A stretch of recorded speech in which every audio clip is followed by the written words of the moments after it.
What's up guys? Welcome back to the channel Hand Waving. Your friend Naruto Addict 2.0 is here again with a brand new Naruto fanfic that's going to change everything. A story where Naruto is betrayed and banished. But destiny has bigger plans for him. From exile to emperor, this is the journey of power, strategy, and love. Today's fanfic is titled, What If Naruto Became the Iron Sand Master and Won Female Kyuubi and Kurenai's Hearts? Part 1. Naruto stared at the black sand that danced around his body as he waited for the Sandaime Hokage, who he calls Old Man, to come back into his office. He had been attacked again today by drunken villagers and a few shinobi. Before they could hurt him though, this black sand appeared in front of him and protected him from the drunks. The weird people with masks, which the old man said were called Anbu, saved him before any more trouble could happen. They also arrested all the drunks and took him to the Hokage's office. Though it took a while to get him there since he had to walk, as the sand refused to let anyone touch him. The old man said he was going to explain what the weird sand was, but his secretary came in and said that the council had summoned him. He said that he would be back soon and explain what happened. Naruto was broken out of his thoughts as he saw something out of the corner of his eyes. He turned to see that the sand had been taking different shapes as he thought. He slowly and carefully raised his hand and willed the sand to come to him. Since he was still slightly scared and confused of the sand, he jumped when it did what he wanted. When he saw that it would do what he wanted, his confusing increased, but the scared feeling he had disappeared and was replaced with excitement. He spent the next hour playing and making shapes with the sand. He made different animals, shapes, and things that he had seen around the village. He was interrupted in his playtime by the old man coming into the office with a tired and furious look on his face. Naruto watched as he walked to his desk and sat in his chair before pulling out his pipe and lit it. He took a breath of the lung-damaging smoke before turning to Naruto to see that his sand was still circling his feet in an almost lazy manner. He took another breath before he heard Naruto say, Old man, what did the council want? Sarutobi looked at Naruto as he go back to the meeting. Flashback. Sarutobi walked calmly toward the council chamber. He had an idea about what the meeting was about and he was going to stop it. When he entered the chamber, the members of the council quieted as the third fire shadow sat in his seat before he turned his attention to them. Now then, could someone tell me what this is about? I am busy. A fat council member stood up. You could tell by the way he stood and carried himself that he was a civilian and was arrogant. Hokage-sama, it has come to our attention that the Dem. He stopped when Sarutobi glared at him before he continued. It has come to our attention the boy known as Naruto Uzumaki was attacked again. This time though something interesting happened. Sarutobi narrowed his eyes at this. He knew the council would try to use Naruto as a breeding factory if they knew of Naruto's bloodline. When he was attacked, sand stopped the attackers. Is this true? Sarutobi's face was blank as he answered. Yes. How is that possible though? The only sand users are from sand and there are not that many to begin with. The monkey summoner rubbed his temples. He could feel a headache coming. He was hoping to tell them after Naruto had been trained in his bloodline at least somewhat. Naruto Uzumaki possesses a bloodline that allows him to control iron sand.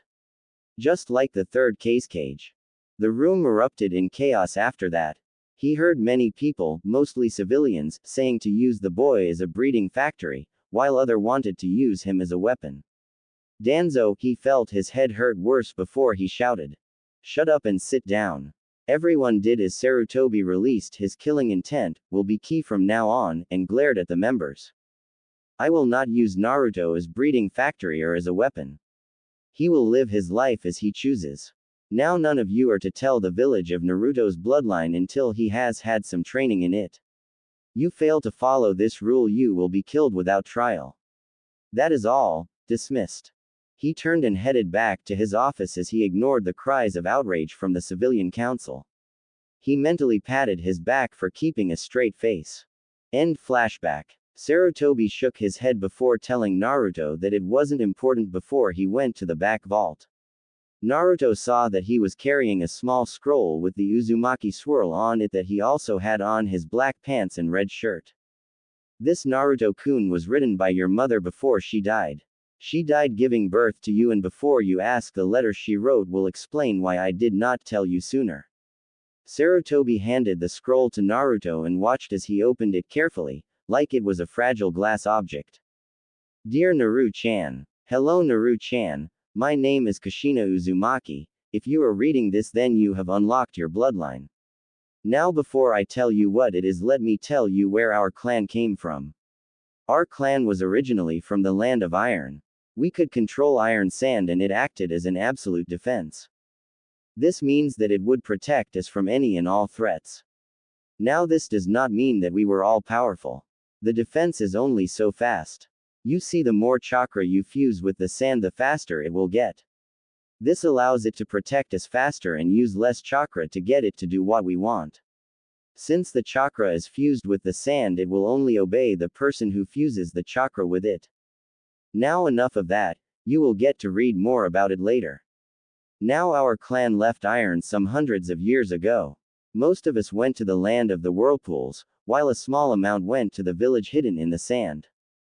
During the Third Ninja War though, the village hidden in the rock attacked our land for its resources and the trade routes. I was the only survive of the attack and I was able to save most of our history scroll and jutsu. After that I traveled to Konoha. I became a ninja here and met your father a few years after I settled in. It was love at first sight. We dated, but we had to keep it a secret since we had both gained enemies during the war, both in the village and outside it. I was so happy the day I learned I was pregnant with you. I would talk with your father and Saru-chan about what I was going to teach you and everything, but, unfortunately, the world is not always fair. The Kyuubi no Kitsune attacked our village. Because of its potent chakra, I went into premature labor. The doctors had told me that I had lost a lot of blood and would not survive. So I had Saru-chan get all the scrolls one saved on our clan and I sealed them into this scroll at the bottom. Now do not blame yourself for my death. It was not your fault no matter what you say. Remember this though, I will always love you and I will watch over you as you grow into the great ninja and man that I know you will become. Also find yourself a good wife and live a happy life. I wish you luck on your journey and I love you.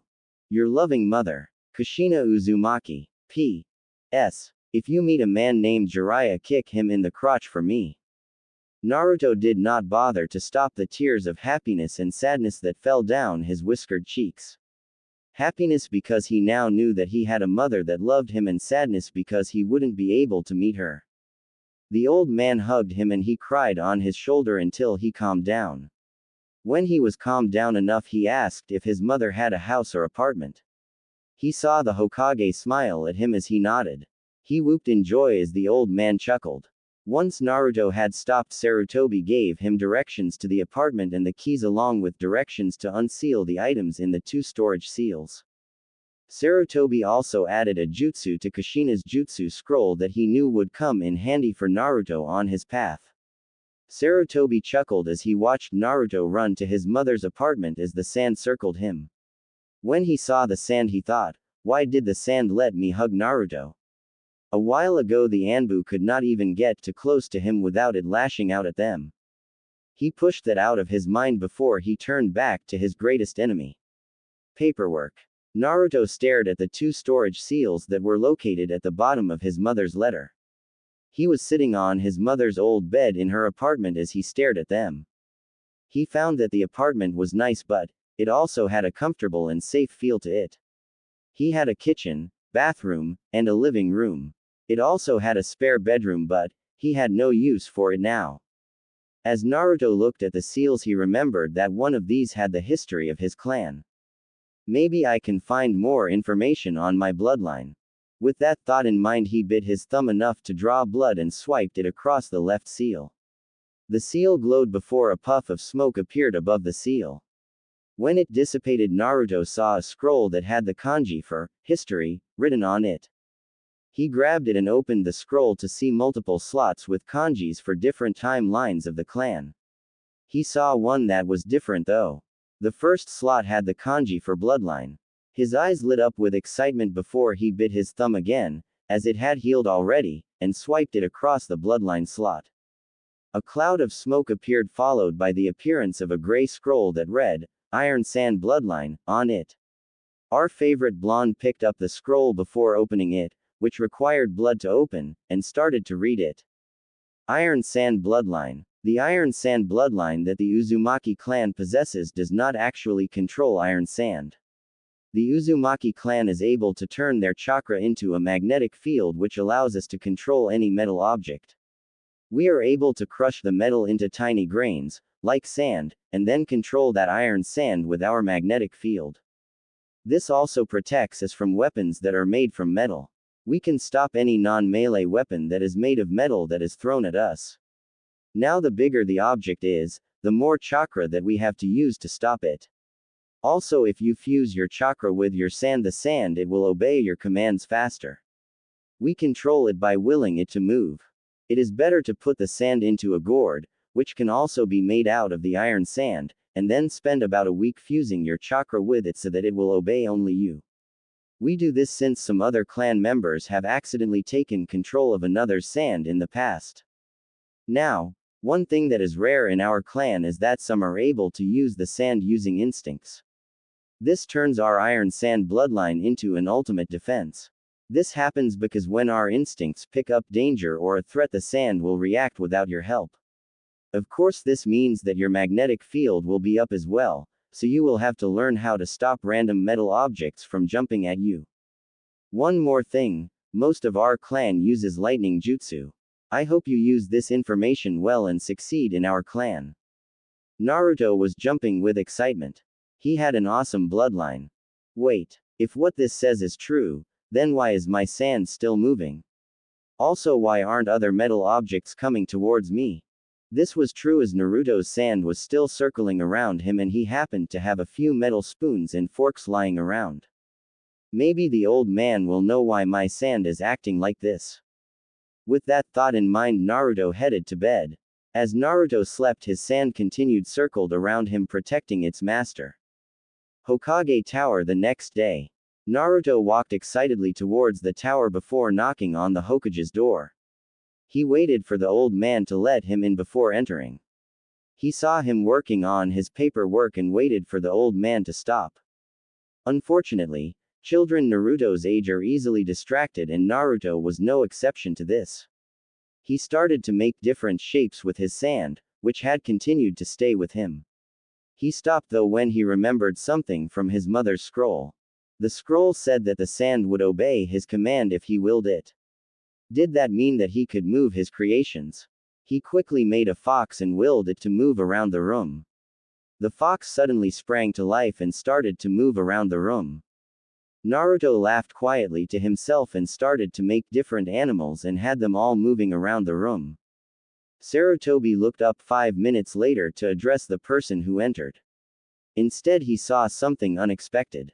He saw multiple animals made of black sand moving around the room, playing, fighting, or sleeping. He had to though when a small black sandy dragon came at him. He looked up again to see Naruto standing in the middle of the room with his black iron sand swirling slowly around him. He also had a small smile on his face. Sarutobi just shook his head before addressing the small bundle of energy. What can I help you with, Naruto-kun? Naruto proceeded to tell him about the scroll and his questions. When he was finished, he waited for the old man to answer. Sarutobi thought for a moment before he thought he found an answer. Is the Kyuubi doing this? If it is, then how is it doing it? The monkey summoner thought for another moment before looking at Naruto. Well, Naruto-kun, I think I know the answer to your question. Unfortunately, I will not tell you until you are a Chunin or at least Chunin level.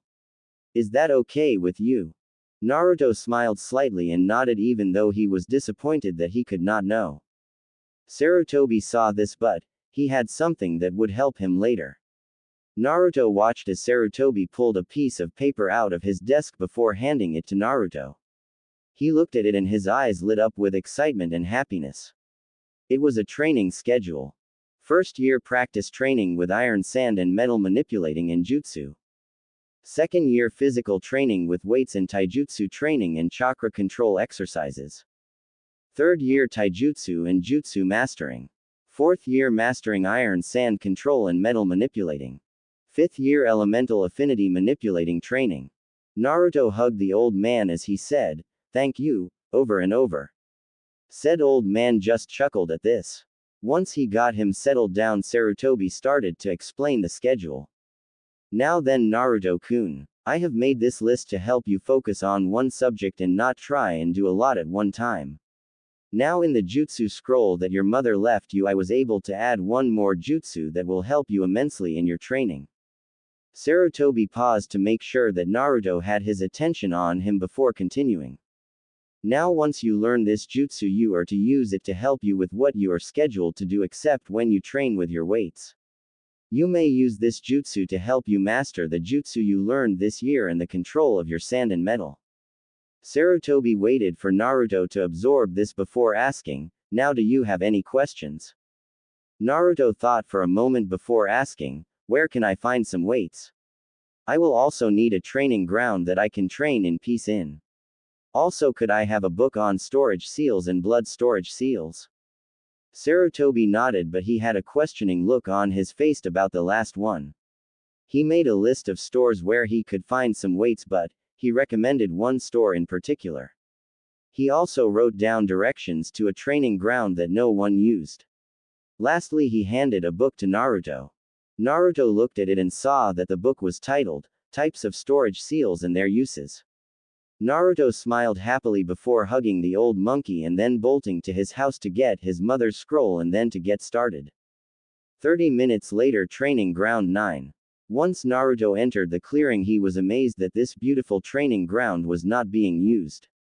He saw a beautiful lake a little off to the side with a waterfall connected to it. There were also trees surrounding the clearing and it had a very thick log off to one side. Naruto smiled happily. He now had a place that he could train without interruption. First he got out his mother's scroll and unsealed the right seal. After the smoke cleared, he unsealed the scroll that came out and saw that it also had slots. Unlike the history one though, this scroll had each rank in a different slot. Though 3 had different kanjis. They were the 3 slots at the end. One had the kanji for gift, the other one had the kanji for instructions, and the last had the kanji for taijutsu. So the one for gift must be from the old man. But what is the other one for? Naruto bit his thumb and swiped it over the seal that had the kanji for instructions. Once the smoke cleared, Naruto broke the seal on the scroll and started to read. Dear Naru-chan. Hello Naru-chan. If you are reading this, then Saru-chan has given you my letter. I wrote this to give you some advice on our bloodline. Now first off, learn about seals. You don't have to be a master, but I want you to at least learn about storage seals. If you do, you can store things on your body. I did this when I was alive to carry things easily. Second, I want you to make more than 1 gourd of sand. Most of our clan had at least 2, but I had enough chakra and time that I was able to make 3. Though I have a feeling that you will be able to make more. Third, I want you to seal the extra gourds into seals that you put on your arms, since it is easier to get them out if they are on your arms. Fifth, I want you to be creative when you use your sand and ration jutsu. Here is a hint. Combination is a great asset. That is all I have. I hope you take my advice and become a great ninja. Love, Kushina Uzumaki. Naruto wiped the tear off his cheek before smiling. I guess great minds think alike, since I had that very idea. Though I do not know how many gourds I should make. Well, I do have a little less than 3 months to make and control the sand. Of course I don't need to learn to control them all, since once I have my control up, I will be able to control the sand the same. With that in mind, Naruto resealed the scroll and unsealed the sandame's gift. Our blonde fox boy broke the seal on the scroll that popped out and read that as well. I hope this jutsu help you in your future, Naruto-kun. Sincerely. Hiruzen Sarutobi aka Sandame Hokage. Shadow Clone Jutsu. This jutsu creates clones or actual copies, not illusions. The user's chakra is evenly distributed among every clone, giving each clone an equal fraction of the user's overall power. The clones are capable of performing jutsu on their own and can even bleed, but will usually disperse after 1 or 2 solid blows. They can also disperse on their own. Any extra chakra the clone has when it disperses is also returned to the original. The clones will be created in roughly the same condition as the original. It is also useful for training since when the clone is dismissed or destroyed, the original gains the clone's experience. Warning: do not dismiss a great number of clones at once. It will damage the user's brain. Below, the description showed that it only had one seal in the shape of a cross. Naruto smiled at the possibilities of this jutsu. He could have his clones make the iron and then have them fuse their chakra with the sand. He would be able to control it since it was basically his own chakra. While his clones were doing that, he could work with some more clones on the jutsu his mom left him. Another group of clones could work on the metal manipulation. Naruto giggled happily to himself before he started to work on the jutsu. 5 hours later, Naruto smiled as he panted. He did it. He could now use the jutsu. Though he was able to use it his first try, he ended up making about 500. So he dismissed them quickly since they did not have any experience to give him and started to work on making one. It turned out to be a lot harder than he thought. But he was able to do it. Once his breath was back, he headed home and got ready for bed. I am going to have to go to that shop the old man mentioned tomorrow and buy some metal. Good thing mom left me a ton of money. With that final thought, Naruto drifted off to sleep. Shut up and sit down. Naruto chuckled as he watched his classmates rush to their seats so that they could avoid Iruka-sensei's wrath. It was graduation day at the Shinobi Academy. Naruto tuned out Iruka's speech as he thought about the past 5 years. He had changed in that time. He now had baggy black pants and a short-sleeve crimson muscle shirt along with crimson shinobi sandals. He now had a large gourd strapped to his back as well to carry the iron sand with him. The weight training it provided was an extra bonus.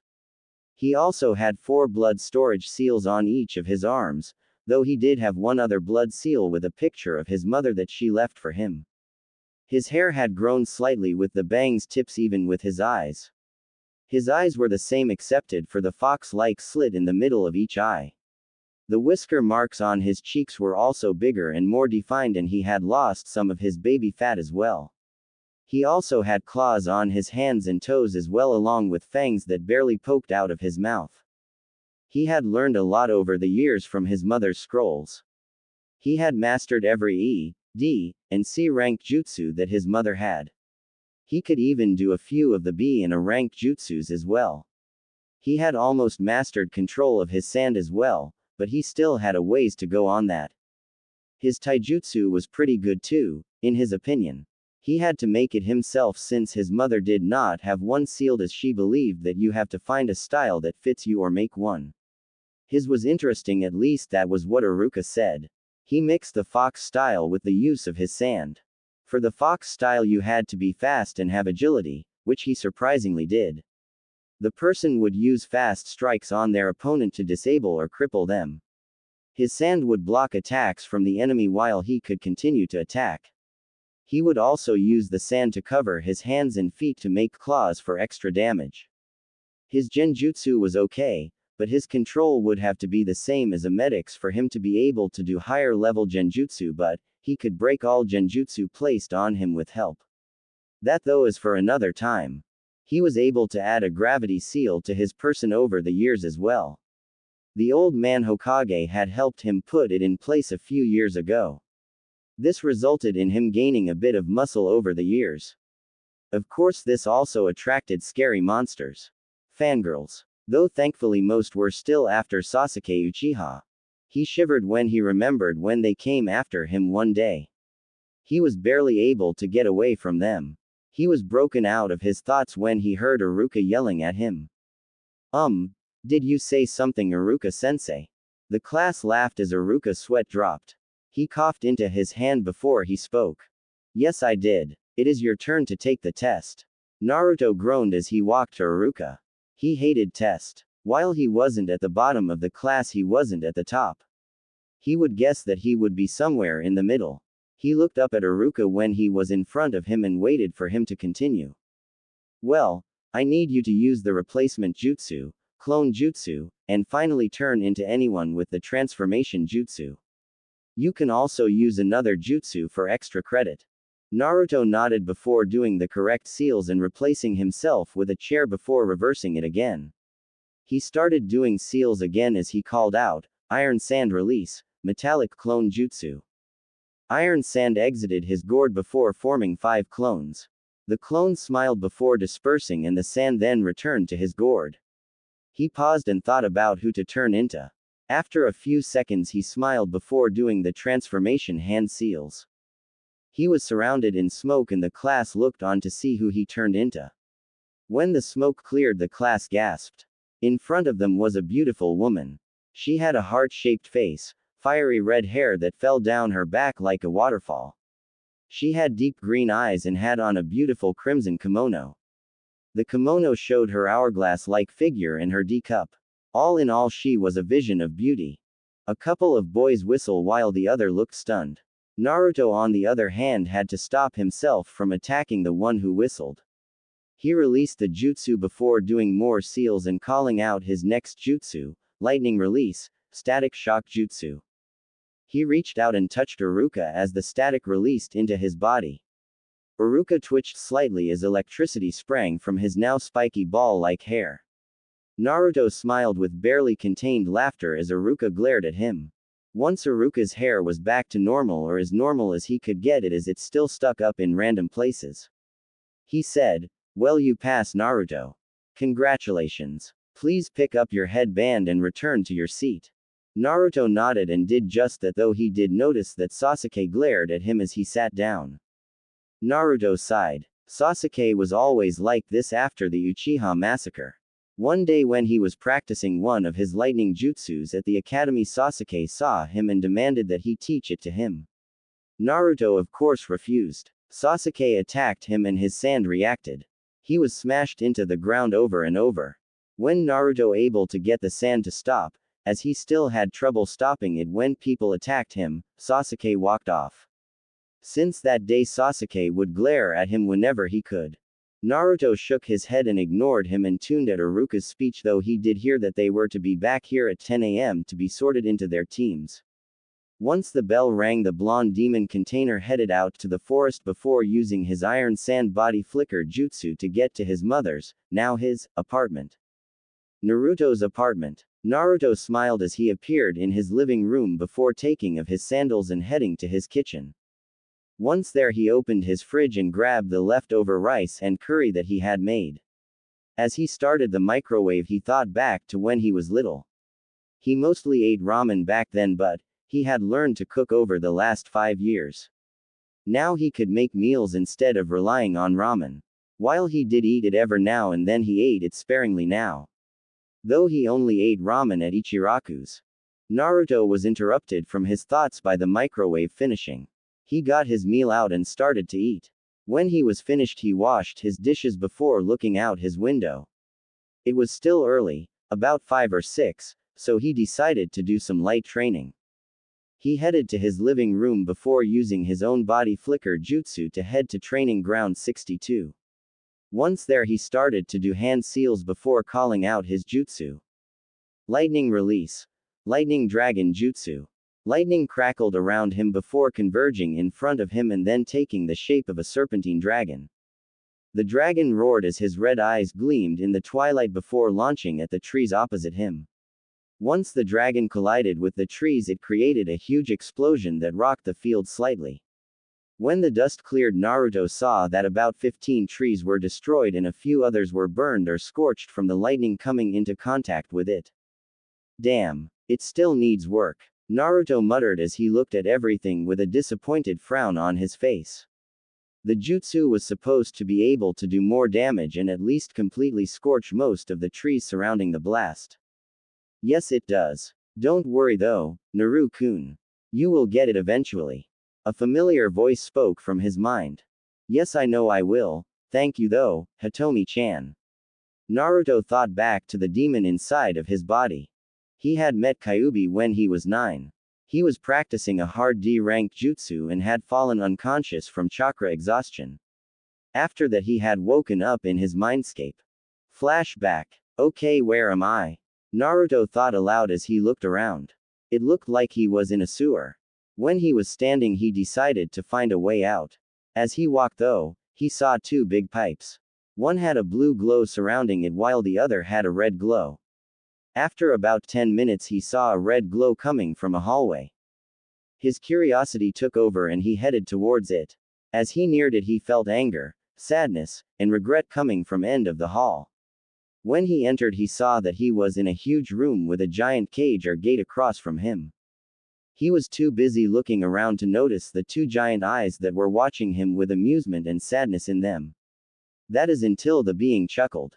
Naruto's head snapped to the sound and he froze when he saw the two rose-colored eyes watching him. They stared at each other before the being spoke. Hello child. I see that you have finally arrived. We are currently inside your mind. I called you here to speak with you. Naruto nodded slowly, still slightly scared. You probably would be too if you saw two eyes that were at least 3 times his size. He thought for a moment before finally finding his voice. Who are you and what did you want to talk about? The being paused for a moment before finally speaking. Well, I have many names. You humans though call me Kyuubi or Kyuubi no Kitsune. As if that was what the room was waiting for. Lights illuminated the room and the cage. Naruto stared at the crimson-colored fox that was behind the bars. What he really looked at though was the 9 tails that swayed behind that was broken from his staring by Kyuubi's voice. Now, I have called you here to talk about your bloodline. I have improved it, you could say. How did you improve it? Naruto asked with his head tilted with curiosity in his voice.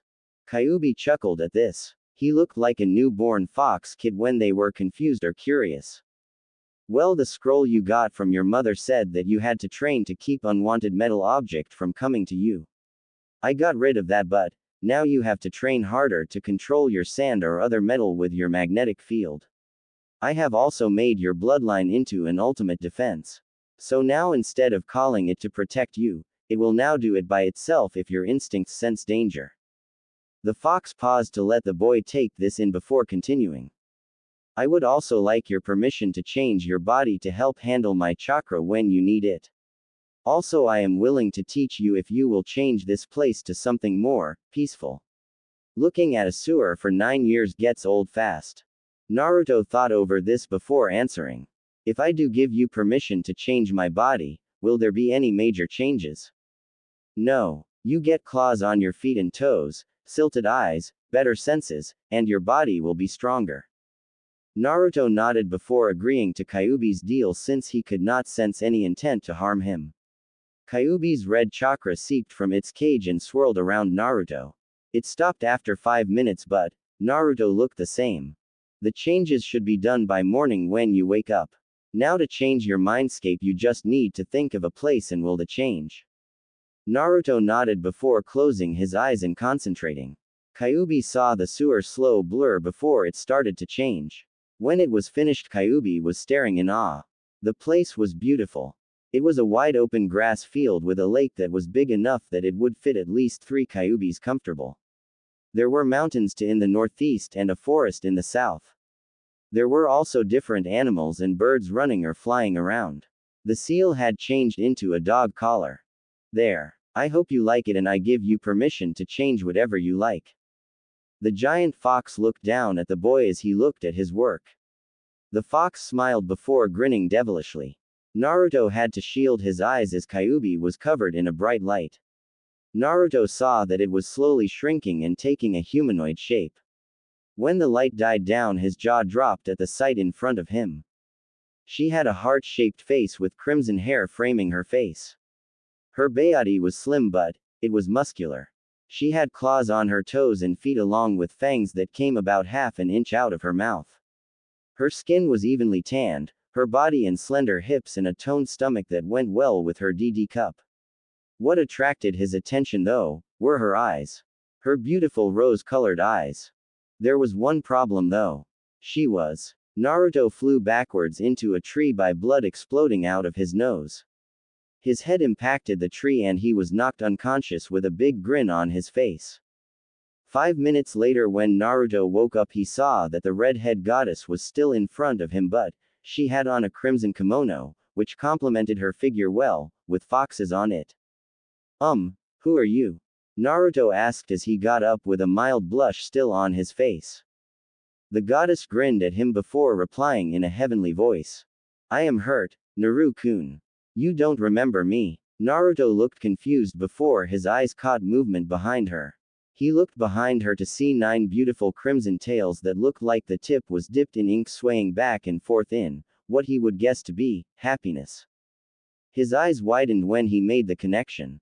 He looked back to her face and was able to spot 2 crimson furred ears on her head and also had the ink-like tip on them. Kyuubi. The now identified demon goddess grinned bigger at the boy. Actually, my real name is Hitomi Kira. You can call me Hitomi though. Naruto nodded before asking, is that all then, Hitomi-chan? Or do you need something else? The demon woman smiled at the boy as a small, almost unnoticeable, blush appeared on her cheeks before 2 comfy red leather chairs appeared before them. She sat down and Naruto soon joined her. Yes, actually. I am willing to give you a present when you become a real genin. I will not tell you what it is, but I will give you a hint. It will allow you to have partners. Now you can go. You will need your sleep. Naruto nodded before disappearing from his mindscape, just missing the small happy smile on the fox's face. Flashback end. Naruto smiled at the memory before he continued to practice the lightning jutsu. After a few more hours of practice, he decided that he had made a significant amount of leeway with the jutsu that he decided to turn in. Once in his fox boxers and bed, he happily gave into the darkness of sleep with one last thought on his mind. I hope I will pass the real genin test to get my gift. Naruto groaned as he rolled over his bed to keep the sun out of his eyes. No matter what he did though, the sun seemed to find a way into his eyes. Naruto sighed in annoyance as he got out of bed and muttered, I hate the sun. It needs to be destroyed. He stretched his body in a fox-like manner and let a satisfied smile cross his lips as he heard several pops. Once done, he headed to the bathroom to take a shower, but not before making some clones to make him some breakfast.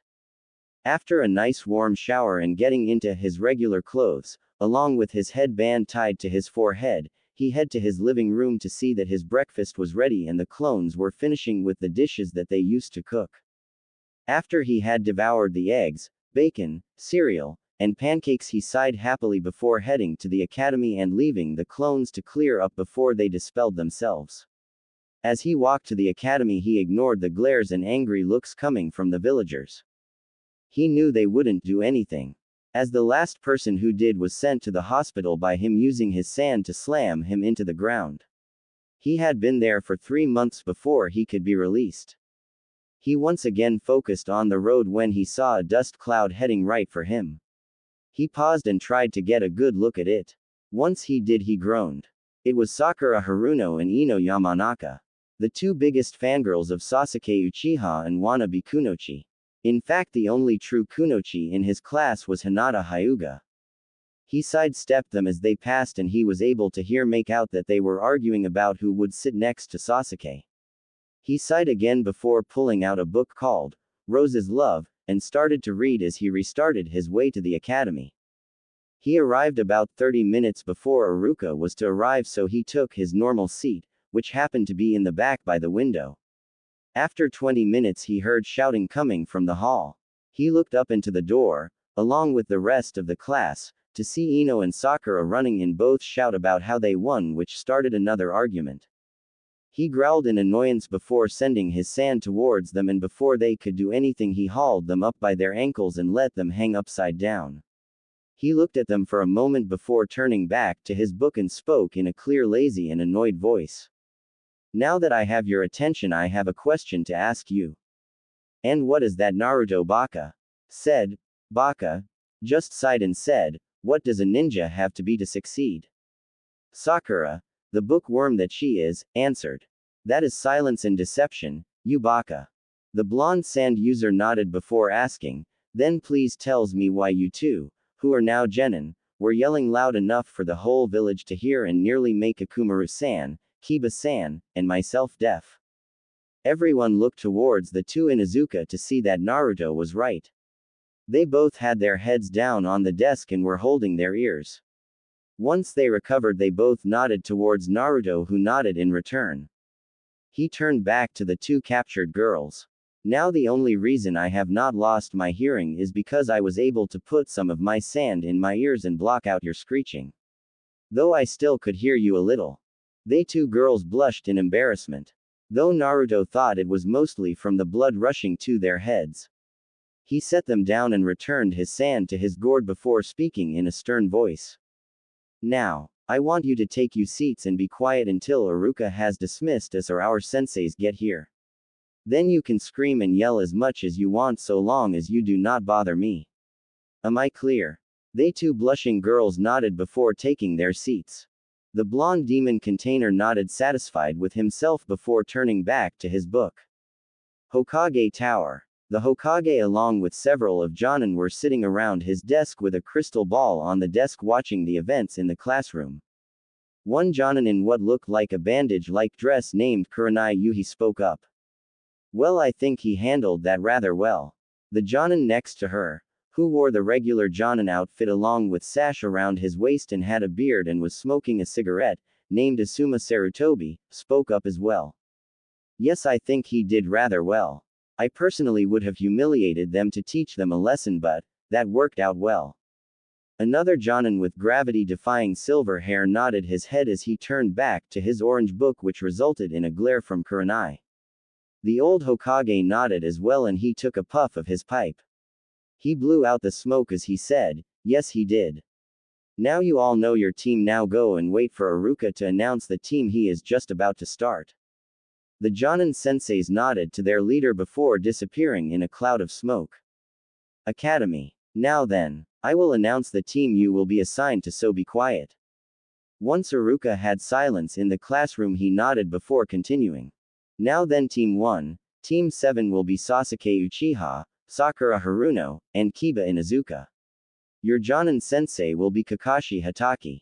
Team 8 will be Hinata Hyuga, Shino Aburame, and Naruto Uzumaki. Your Jonin sensei will be Kurenai Yuhi. Team 9 is still active. Team 10 will be Ino Yamanaka, Shikamaru Nara, and Choji Akamichi. Your Jonin sensei is Asuma Sarutobi. He had to pause as that seemed to be the time when Sakura cheered while Ino groaned loudly. Everyone else seemed to like their team except for Sasuke, who thought that he didn't need one. Your teachers will be here shortly, please wait for them, and I hope you all succeed in your future. The class smiled as Iruka felt and they started to talk to one another. Naruto though chose to read his book as he waited for his sensei. After about 30 minutes Asuma and Kurenai came in. They both called their teams before taking them separate ways. When Kurenai stopped, they were at training ground 8. She turned to her team and signaled them to sit while she sat on the flat rock that was behind her. Now then, since we are a team, we will introduce ourselves to each other. I will go first to give you guys an example. My name is Kurenai Yuhi. My likes are dangos, walks, and genjutsu. My dislikes are perverts, smoking, and people. My hobbies are hanging out with my friend, Anko, and finding or making new genjutsu. My goal is to see all of you become at least Chunin. My dream is to hopefully have a family. Once she finished, she pointed towards Hinata silently telling her to go next. Hinata will be confident in this story. So she will not stutter. Also she will not have a crush on Naruto. My name is Hinata Hyuga. My likes are cinnamon buns, flower pressing, and meditating. My dislikes are my clan elders, the cage bird seal, perverts, and people. My hobbies are flower pressing and playing with my sister. My goal is to find a new seal that will replace the cage bird seal and to have a loving family. Everyone nodded before Kurenai pointed to Shino. My name is Shino Aburame. My likes are insects of any kind, collecting insects, and spending time with my parents. My dislikes are people who hurt insects, arrogant people, and people who judge others before they get to know them. My hobbies are collecting insects for my colony and to go with my father on training trips. My goal is to make my parents happy and proud of me and to become clan head. Kurenai then pointed to Naruto. My name is Naruto Uzumaki. My likes are foxes, lightning, the Hokage, my mother, and a vixen I know. My dislikes are rapists, people, arrogant people, the council, and people who insult my friends or my mother. My hobbies are reading the Rose's Love series and training. My goal is to make my mother proud of me and to make my name known throughout the world. Kurenai nodded though her eyes were wide at what she heard. Naruto knew about Kyuubi and he read a romance series novel that was a huge hit for women. After she was able to shake off her shock, he addressed her team. Now that that is out of the way, I want you all to meet me here tomorrow at 9 o'clock sharp. You will be taking your real genin test since the academy is used to see who has the potential to be a ninja. She saw that Hinata did look slightly shocked by not too shocked, Shino only raised his eyebrow, and Naruto looked bored. Kurenai raised an eyebrow at Naruto as he looked like he already knew this. Which he probably does. Now that is all, you are dismissed, except for you Naruto. I want to talk to you. After Shino had said their goodbyes and had left, Kurenai turned to look at Naruto to see that he had made a throne-like chair that looked like Kyuubi. In front of his chair was another throne, but it looked like it was fit for a queen. After snapping out of her staring at the fine details of the thrones, she sat down on the iron sand-made throne. Now then Kurenai-sensei, I believe that you want to know how I know about the Kyuubi. Well, I met her when I was 9. She has helped greatly in my life and we grade along well together. Before you ask, yes, I have told the Hokage and he knows everything about me except for the things I have learned. He let me keep that a secret. Kurenai nodded as she let the information sink in. After a few minutes she asked, what rank would you say that you are at? Naruto let a mischievous smile grace his lips before he answered. That, Kurenai-hime, is a secret. You will have to wait until tomorrow to find out. With that, Naruto and his iron sand vanished with his laughter echoing around the forest. Had he stayed longer he would have seen Kurenai blush before she left, muttering about getting him back for calling her that. Next day at 9 o'clock, Training Ground 8. When Kurenai arrived at the training ground she found Hinata sitting in a meditating stance, Shino was studying some bugs and insects that he found, and Naruto was sitting on a tree branch reading his Rose's Love book. She cleared her throat to get their attention. Hinata opened her eyes and walked over while Shino did the same. Naruto just fell backwards and landed on his feet, while still reading, before heading over to Kurenai. Once she had their complete attention she began her explanation of the test. Okay. My test will be one that my colleague does for his future genin. I have 2 bells tied to my waist and you are to get one. Whoever does not have one by noon fails. Now you may begin when I say go. She waited as they got ready before saying, begin. Hinata and Shino launched into the surrounding forest while Naruto just stared at Kurenai with his head tilted to his left. Kurenai raised one of her elegant eyebrows at him with a silent question of, aren't you going to hit too? Naruto watched her before moving his hand to his ninja pouch on his waist. Kurenai tensed waiting for him to attack but, almost face planted when all he did was pull out his book. Kurenai's sweat dropped as she asked. What are you doing? Naruto answered without looking up from his book. I am reading. Yes, I know that, but why are you reading? To find out what happens next, of course. Kurenai had to stop herself from face-palming her forehead. He sounded like Kakashi. Kurenai looked up when she heard the sand rushing towards her and was able to dodge Naruto's sand. Naruto continued to read as he had his sand attack his teacher. Kurenai was finally able to get some distance between them before she started doing seals. Naruto finally put his book away and watched as his sensei finished her seals. He stood stock still as he heard Kurenai call out, Fire Release, Grand Fireball Jutsu. Naruto watched as the fireball came closer and closer. He smirked slightly when he saw his teachers, or soon-to-be teachers, surprised look when his sand came up and shielded him from the flames. Did you really think, Kurenai-sensei, that you could melt my sand? You will need a much hotter flame. This is all chakra metal. All I have to do is add chakra to reinforce it. I can also send my elemental affinity through it as well. Naruto demonstrated this by sending his lightning chakra through the sand.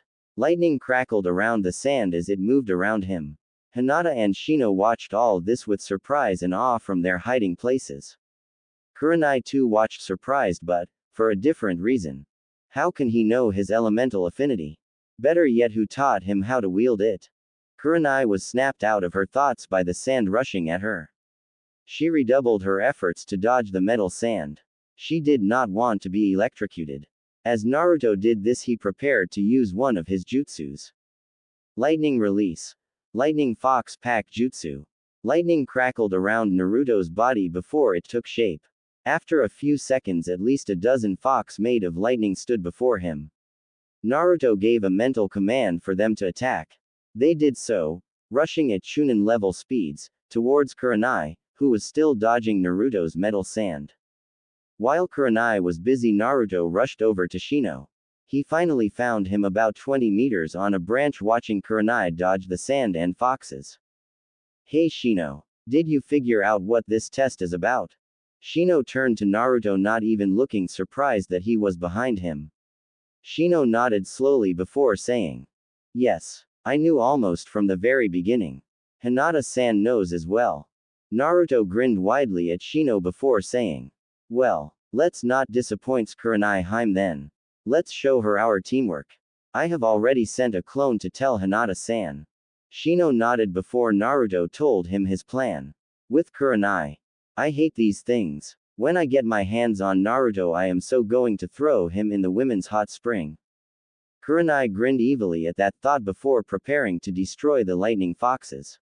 Before she could though, they crackled before disappearing along with the black sand. The Ice Queen of Konoha tensed as she looked around. The bushes to her left moved and Kurenai automatically threw a kunai at it. The kunai went through the bush, but Naruto appeared through the trees to her right. His hands were covered in sand up to his elbows while his legs were covered up to his knees. They also took the shape of claws. Once he was close enough, he slashed at her stomach. She dodged, but Naruto continued to use his taijutsu to fight. He used fast strikes at his vitals or joints, and when she tried to strike back, the sand from his gourd would protect him while he could still attack. As Kurenai continued to fight Naruto off, Shino released his destruction bugs and ordered them to attack Kurenai from behind. The bugs did as ordered. As they crawled towards her, Kurenai was able to see them out of the corner of her eye. With a surprising burst of speed, Kurenai punched Naruto in his face, sent him flying, and allowed Kurenai time to jump away from Shino's chakra-eating bugs. As Kurenai was in the air though, Hinata saw her chance and jumped to her teacher. As Hinata grabbed the bells, Kurenai tried to stop her. Before she could though, a wall of sand separated her from Hinata. Hinata landed by her teammates as Kurenai landed a few yards away from them. Before she could try to get the bells back, they all heard the bell that Kurenai had sat on a log post before the test go off. She looked at them all before focusing her attention on Hinata. Well Hinata, since you have both of the bells, who is going to pass with you? Hinata smiled at her before throwing both the bells to her teammates, surprising Kurenai. We all do, Kurenai-sensei. The objective of this test was to use teamwork. Kurenai studied them. She saw determination and happiness in all of them. Her stern look turned gentle and kind as she said, well then. You all pass. Team 8 is now official. Hinata smiled as Naruto and Shino high-fived. Kurenai smiled at them all, happy that her first team passed. She cleared her throat and waited a few seconds before speaking. Now then, meet me here at 9 a.m. sharp. You are dismissed. Now Naruto, I have a surprise for you. Naruto turned happy before a fearful look appeared on his face at seeing the evil smile on Kurenai's face. And what is that, Kurenai-sensei? Kurenai's evil smile got larger as she walked towards him, causing him to back up slowly. Those foxes of yours ruined my outfit. Now I would like you to pay for it. Naruto gulped loudly as he saw that she was right.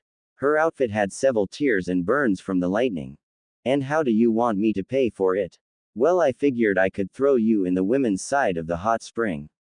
she said in an innocent voice. Naruto's eyes widened and he paled rapidly. Before Kurenai could follow through with her plan, Naruto vanished in a swirl of sand. Kurenai growled as she said, "Get your back here, Naruto." With that she took off after her prey. Shino and Hinata just looked at each other before saying, "We never speak of this." Then they headed home to get ready for tomorrow. Naruto glared at the evil demon that Hinata held in her arms. They had been sent on a mission to capture the fire daimyo's wife's cat, Tora. She was a nasty beast. The cat could somehow move around his sand and attack him. Either that or his instincts didn't see the cat as a threat. After 4 hours of chasing the damn cat, he finally lost his patience and made several spears out of his sand. Before he could launch them though, Hinata was able to grab the demon cat, making it impossible to kill it. That is until it runs away again. As he thought this, he grinned. It widened further as he watched the daimyo's wife crush the cat. As she left, he turned to the Hokage along with his team and sensei. "Congrats on your mission. Now your sensei has talked to me and she believes that you are ready for a C rank mission. You also have the required D ranks completed, so I will give you one." Teammate smiled at this, though you had to really look to see Shino's. Now then, a nearby village has requested help from some bandits. They have been taking supplies and food. You are to capture them all and deliver them all to the village's police force. You have 2 weeks. This scroll has the mission details in it. Kurenai nodded as she caught the scroll and turned to her team. "All right. Pack for the 2 weeks. We will be gone and then meet at the East Gate in 1 hour." Her team nodded before Naruto disappeared in a swirl of sand, Hinata in a swirl of water, and finally Shino in a swirl of bugs. Kurenai nodded to the Hokage before disappearing in a swirl of leaves. East Gate -1 hour later. Naruto smiled happily to himself. He was finally going to be able to leave the village and see the world. Or country, whichever you look at it. He turned when he heard the sound of someone using the body flicker jutsu. He smiled at Shino and Hinata as they walked to him. While they had not known each other well during the academy, they had bonded with each other well these 4 months together. He had even taught them the body flicker jutsu. After that, they had started getting closer. He was even starting to understand Shino better even when he didn't even talk. Hinata he had also gotten to know better. They turned to their sensei when she appeared in front of them. She smiled at them before she turned serious. "All right. First I want to say that I am proud that you have all came this far. Now I want you all to be on your guard. I know that this is a C rank mission, but I want you all to be careful. Now then, Shino, I want you to be in front, I will be behind you. Naruto, you are behind me, with Hinata bringing up the rear." They all nodded before disappearing into the forest. 2 days later, when Team 8 arrived at the town, they saw that it was in fairly good shape. There were a few houses that looked like they had been set on fire and other that looked like they were ransacked. Though, it looked like it was only on the west side of the town. As they neared the town hall, they saw the mayor standing in front of the building. He smiled at them and they saw his shoulders relax. "Thank you for coming. My name is Fuyu. Please come in. We can discuss this in my office." Kurenai accepted his offer before turning to her team.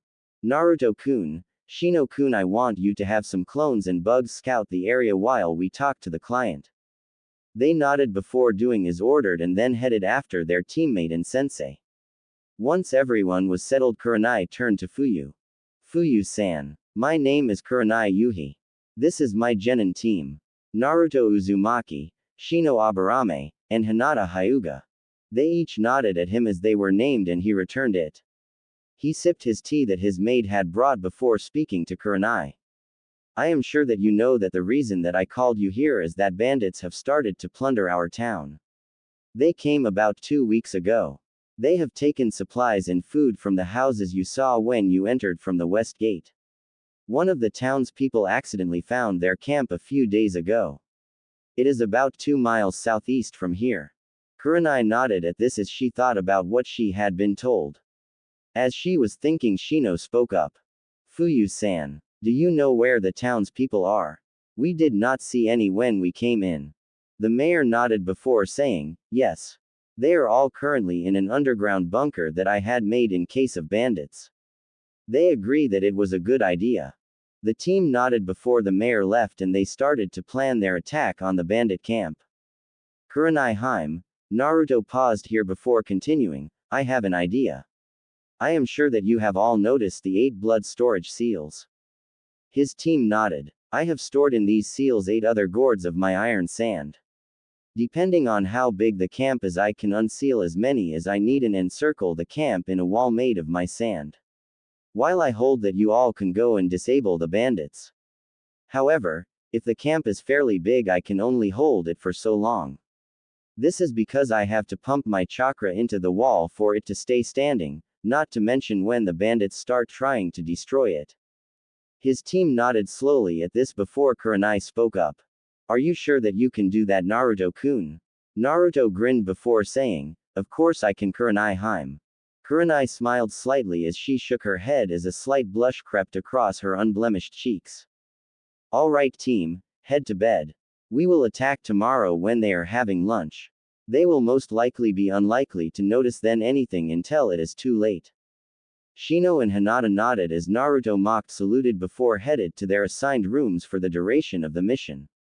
Kurenai looked around before heading to her room as well to rest for the long day tomorrow. Next day, bandit camp, 1 p.m. Team 8 sat in a tree near the bandit.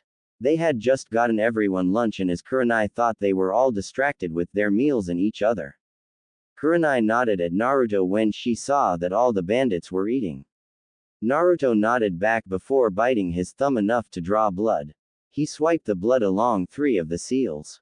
3 gourds made out of iron sand appeared in a cloud of smoke.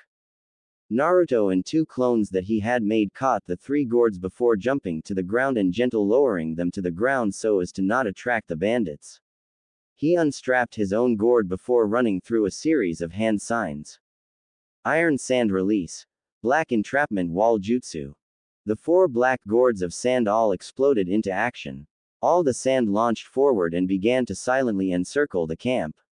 Once the camp had an equal amount of sand around it, the sand rose rapidly. The bandits saw it but were unable to do anything as a 15-foot wall complete encircled the camp. Go and be quick please, Naruto spoke as he held the last seal of his jutsu. I can only hold it for about 10 to 15 minutes. Probably less, depending on how much they pound on it. His teammates and sensei nodded before going into action. With Shino landed on the left side of the camp, immediately drawing the attention of the bandits of his assigned section to take out. Hey look, the town must have hired ninja. One of the bandits shouted from the group. There is nothing to worry about, look, he is young, it must be a genin team. Let's just kill him and get back to lunch. Another stated, bringing confidence back to the bandits as the firsts had worried them. They cheered before rushing the single genin. Shino watched this all through his sunglasses. As the bandits rushed he whispered, I see that I cannot reason with you. The bandits laughed at him before the one in front punched at his face. Once the punch made contact, Shino exploded in a burst of bugs. The bandit screamed before falling unconscious from having his chakra drained. You fell into my trap. They all turned to see Shino standing behind them with many bugs rushing out of his coat. As the destruction bugs descended upon them, Shino explained the trap he set. I set a bug clone in to distract you and to also draw you all to one spot. This makes it easier to defeat you and my bugs can get to you all faster. Within a few minutes all the bandits were unconscious, having had all of their chakra drained to the bare minimum. They would recover. It would just take a few weeks as people not trained in chakra usage do not recover it as fast as shinobi. Once all of Shino's bugs had returned, he started to tie up all the bandits and deposit them in a group. With Hinata weaved through the right side of the camp. She struck out at each bandit she came across. As she passed, she would strike at the chakra point in the back of the neck that would knock out civilians. After a few minutes she was able to take out half of her section before the bandits started to form circle with each other to defend against her. So, they're not completely stupid. Well, there is that genjutsu Kurenai sensei taught us all. Demonic illusion. Sleeping feathers rain. Hinata whispered from behind one of the tents. The bandits looked around confused as they saw multiple feathers fall from the sky. Slowly they felt drowsy. Some swayed before falling over asleep while others tried to fight it and some succeeded. Hinata was able to knock them out though before they could get back to their senses. Once that was finished, she pulled out some of the ninja wire that she had bought and began to tie them up. With Kurenai, this is too easy. Next time I am going to ask Hokage-sama for a harder mission. I still need to get my team ready for the Chunin exams, that is if I enter them. I know Naruto can pass the exam as he has been training since he was 8. Since I tested all of my students one-on-one after they pasted. Naruto is a low Jonin, Hinata is at least low Chunin in everything but Genjutsu and Ninjutsu, which I should be able to fix soon. Now Shino is where I run into problems. He is also at low Chunin but all jutsu he can use have to be from his clan. I will have to increase their training to get Hinata and Shino to at least high Chunin before the exams. Naruto can help me out as he said that he will only train to keep his skills sharp as he wants his team to be on his level before continuing his own training. Kurenai thought with a proud smile as she tied up her section of bandits. It was easy as all she had to do was use one of her higher genjutsus to put them asleep. Once she was done, she headed back to Naruto's position. When she got there, she saw that her team was already present. Alright Naruto. You can drop the jutsu, all bandits are captured. I must say that I am proud of you all. Now Naruto, here is a food pill. I need you to carry all the bandits to the town so the police force can deal with them. Naruto nodded before taking the pill and eating it. As he stood, he spoke to his sensei. Alright Haim. You know though that I will have to sleep for a few days to recover as I was almost at my limit. Kurenai nodded as a blush lit up her cheeks and Naruto grinned as he saw it. Hinata and Shino stood back and watched this with amusement shining in their eyes. They knew that they each had something for each other, but they also knew that Naruto might have the CRA forced on him. The council might pick his wives for him. They hoped Naruto could stop that. They knew that the civilian council, along with the civilian population, hated him, but he said that he would only tell them the reason he was hated when he was ready. As Naruto remade his 4 gourds, he resealed 3 of them before tying his 4th one back on his back. Once it was, he sent the sand inside it back out and grabbed the tied up bandits. Once he had gathered them all, he set them all on a flat cloud he made. He turned to Kurenai before nodding. They all turned back to the town's direction before walking. Time skip. Once they entered the town, they headed right for the town hall. When they got to the door, Kurenai knocked. Fuyu answered a few minutes later. When he opened the door and saw them with the tied-up bandits, a big grin lit up his face. He waved them in before calling for the police. They arrived a few minutes later and took the bandits away to their town cells. I want to thank you all on behalf of my town. You are free to stay here and rest before leaving. Kurenai nodded before accepting his offer. Before they could continue, they all heard a thump. They turned to see Naruto on the floor fast asleep. Fuyu asked, concerned clear in his voice, is he okay? Yes, he is fine, just tired from all the chakra he used. We would have had more trouble without him to help us. Kurenai said as she went over and picked him up. She took off his gourd and tied it on her back before taking him to his room. Shino-kun, Hinata-chan, please rest. We will be leaving in 2 days. The 2 genin nodded before they too headed to their rooms, but not before thanking Fuyu for his help. Konoha. So I guess congratulations are in order. Well done on your mission. Your pay will be delivered to you soon. You have 3 days off to rest and relax. The Sandaime Hokage said as he read Team 8's mission report. The 3 genin had smiles on their faces as they left. Kurenai had a proud smile as she too left. Sarutobi smiled too as he thought of his adopted grandson. He had come a long way. And he will only continue to get stronger. I just hope I will be alive to see him take this hat. I have a bad feeling about these up and coming Chunin exams. He shook his head to push them thoughts away before returning to the thing he hated the most. Paperwork. Naruto's apartment. After Naruto appeared in his apartment a few hours later, As his team had decided to celebrate their success by eating out, he heard a familiar voice in his mind. Ah, Naru-kun. I have decided to give you your gift now. You must, however, train for these 3 days in what I give you. You have to continue until I see that you have a good grasp on it. Am I clear? Naruto grinned before thinking, of course. You know that I always train in a jutsu or weapon until I meet your requirement, and then I will still continue until it is mastered. Speaking of mastered, I still cannot do that stupid lightning dragon right. Kyuubi nodded her head before sitting in the grass field. Once she was comfortable, she spoke to Naruto. Good. Now, I want you to go to the forest of death, and then I will give my gift to you. You might get in trouble if you use it in a training ground where people will see you. Naruto nodded before putting some full water bottles in his pouch before heading to his favorite training ground. Once he arrived, he jumped over the fence before rushing into the forest. When he had arrived in one of the biggest clearings in the forest, he stopped and waited for Kyuubi's instructions. Yes, this place will do. Now I want you to run through these hand signs before slamming your right hand on the ground. As she spoke, Naruto saw a hand sign sequence. He memorized the seals before practicing them. After he was fairly fast at them, he ran through them before slamming his hand on the ground. A puff of smoke appeared in front of him. Once it was clear, he saw a medium-sized scroll. It's as big as Jiraiya's. The scroll was blood red with black flames running around the edges. A large snarling fox was on the front. This Naru-kun, as I am sure you already guessed, is the fox summoning contract. The jutsu you used summoned it from a cave that I had hidden it in. I would be very happy if you would accept to be my clan's first summoner. I have not been able to find someone to sign it, that is, until you came along. Naruto smiled happy as a tear slid down his cheek. Thank you, Q-chan. I will make you and your clan proud. Could you explain what your clan does while I sign it? The fox goddess nodded as she smiled at her friend.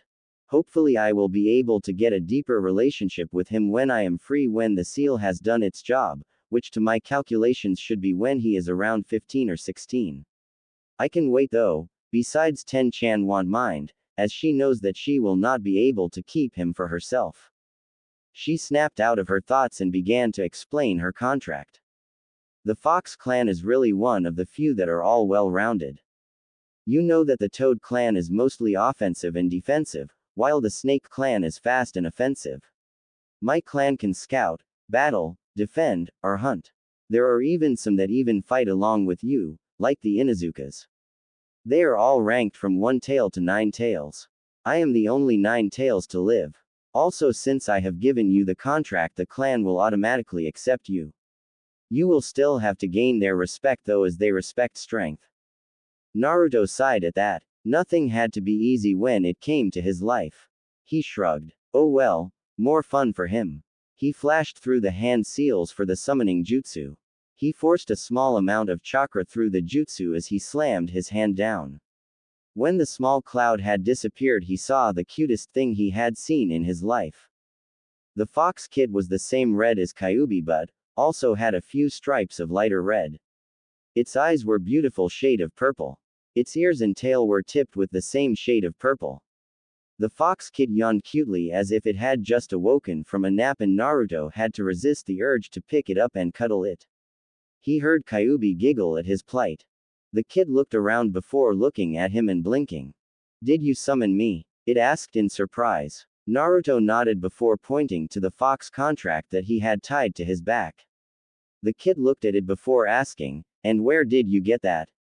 Kyuubi-sama had hidden it and only she can give it to someone.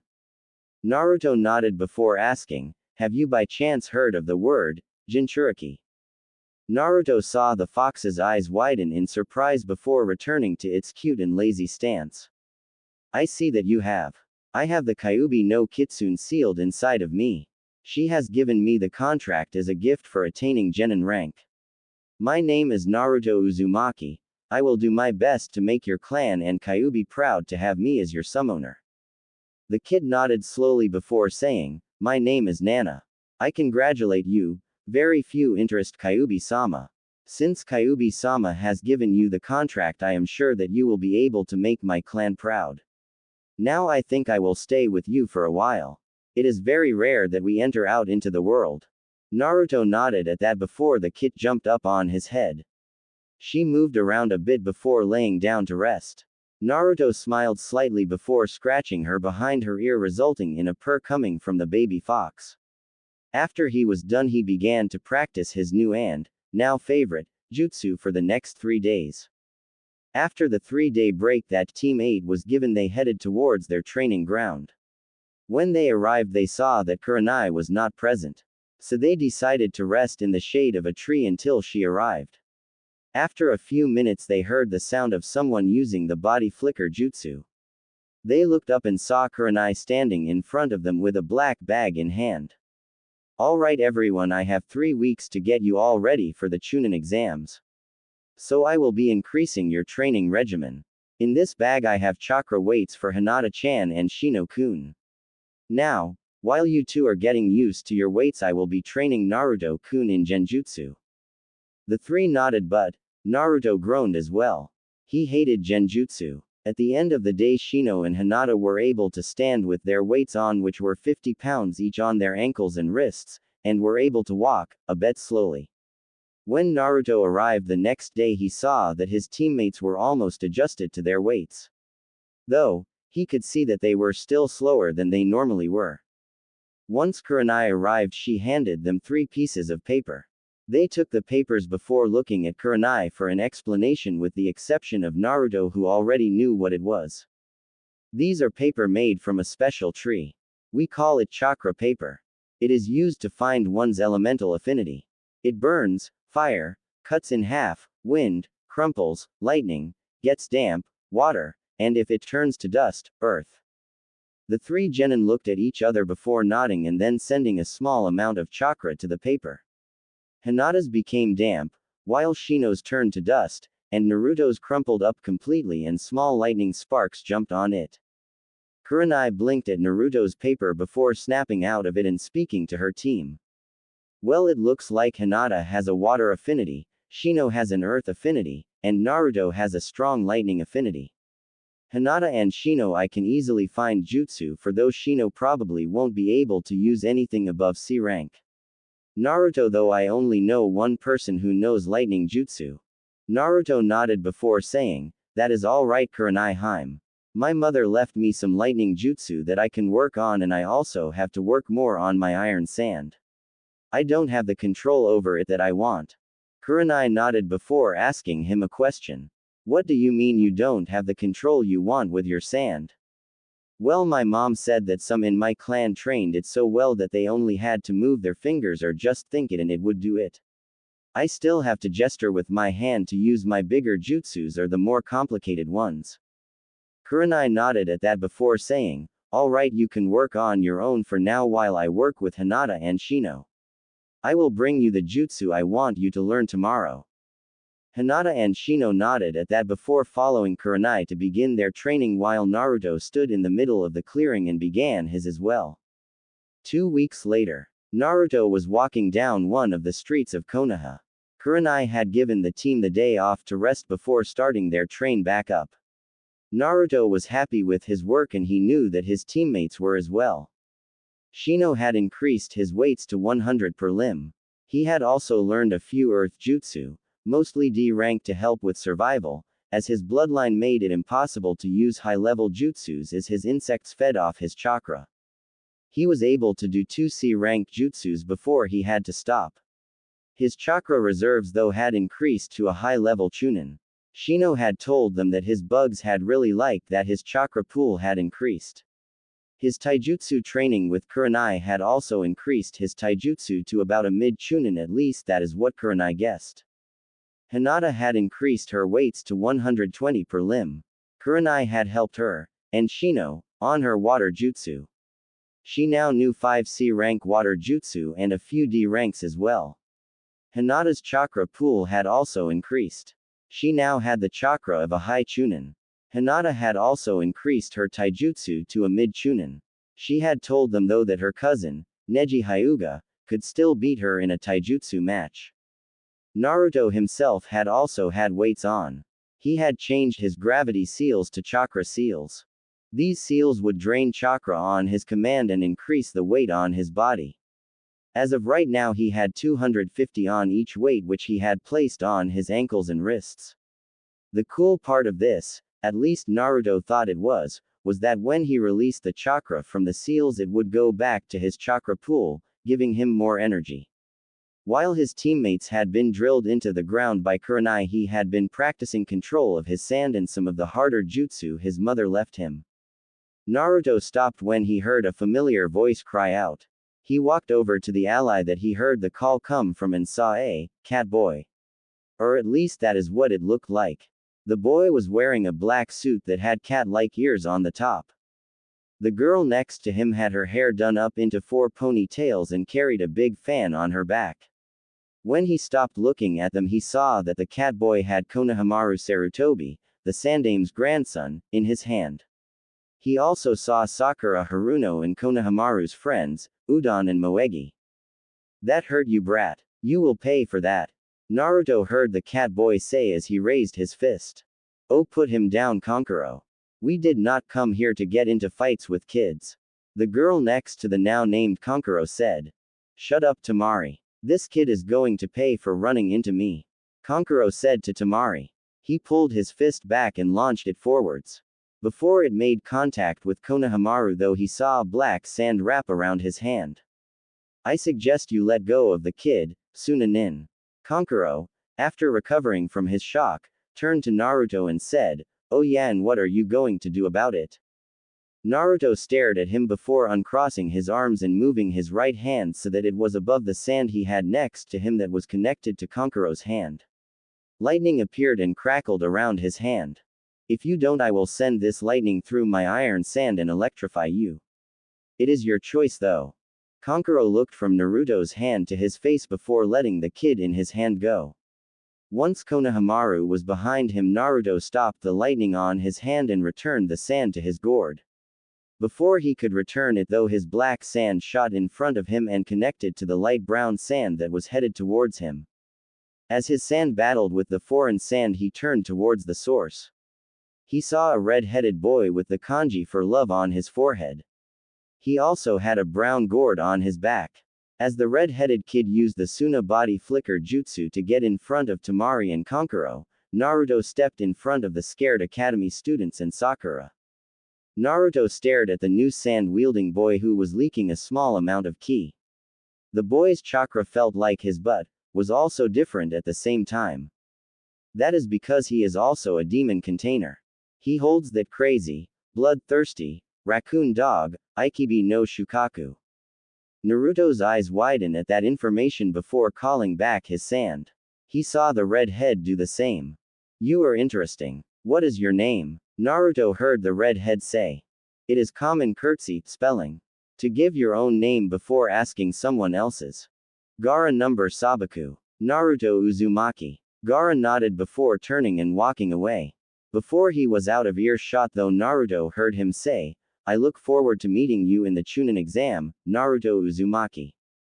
How did he know that I am in the Chunin exams? Naruto watched them go before turning to Sakura and the academy students. Are you guys alright? They nodded and Naruto smiled at them before turning to the tree that Gaara was in.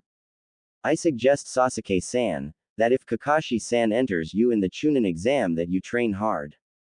Gaara will not go down easily and neither will the other participants. With that said, Naruto left to enjoy the rest of his day off. Leaving one fuming Uchiha and a confused pink-haired girl. 1 week later, Naruto stood outside the academy entrance waiting for his team to arrive. He wasn't really worried. He could sense that only 4 or 5 ninja would cause him problems. One was Gaara and he also sensed another Jinchuriki, but he would have to wait and get closer so that Kyuubi could tell him which one it was. Naruto snapped out of his thoughts when he felt a soft, gentle, but firm hand on his shoulder. He turned to see Hinata and Shino behind him with Hinata's hand on his shoulder. He smiled at them and Hinata returned it and he saw that Shino nodded at him before heading towards the door. Naruto and Hinata followed him. When they arrived on the second floor they saw 2 genin guarding the door to the examination room. Naruto looked at Hinata and say her mouth, genjutsu.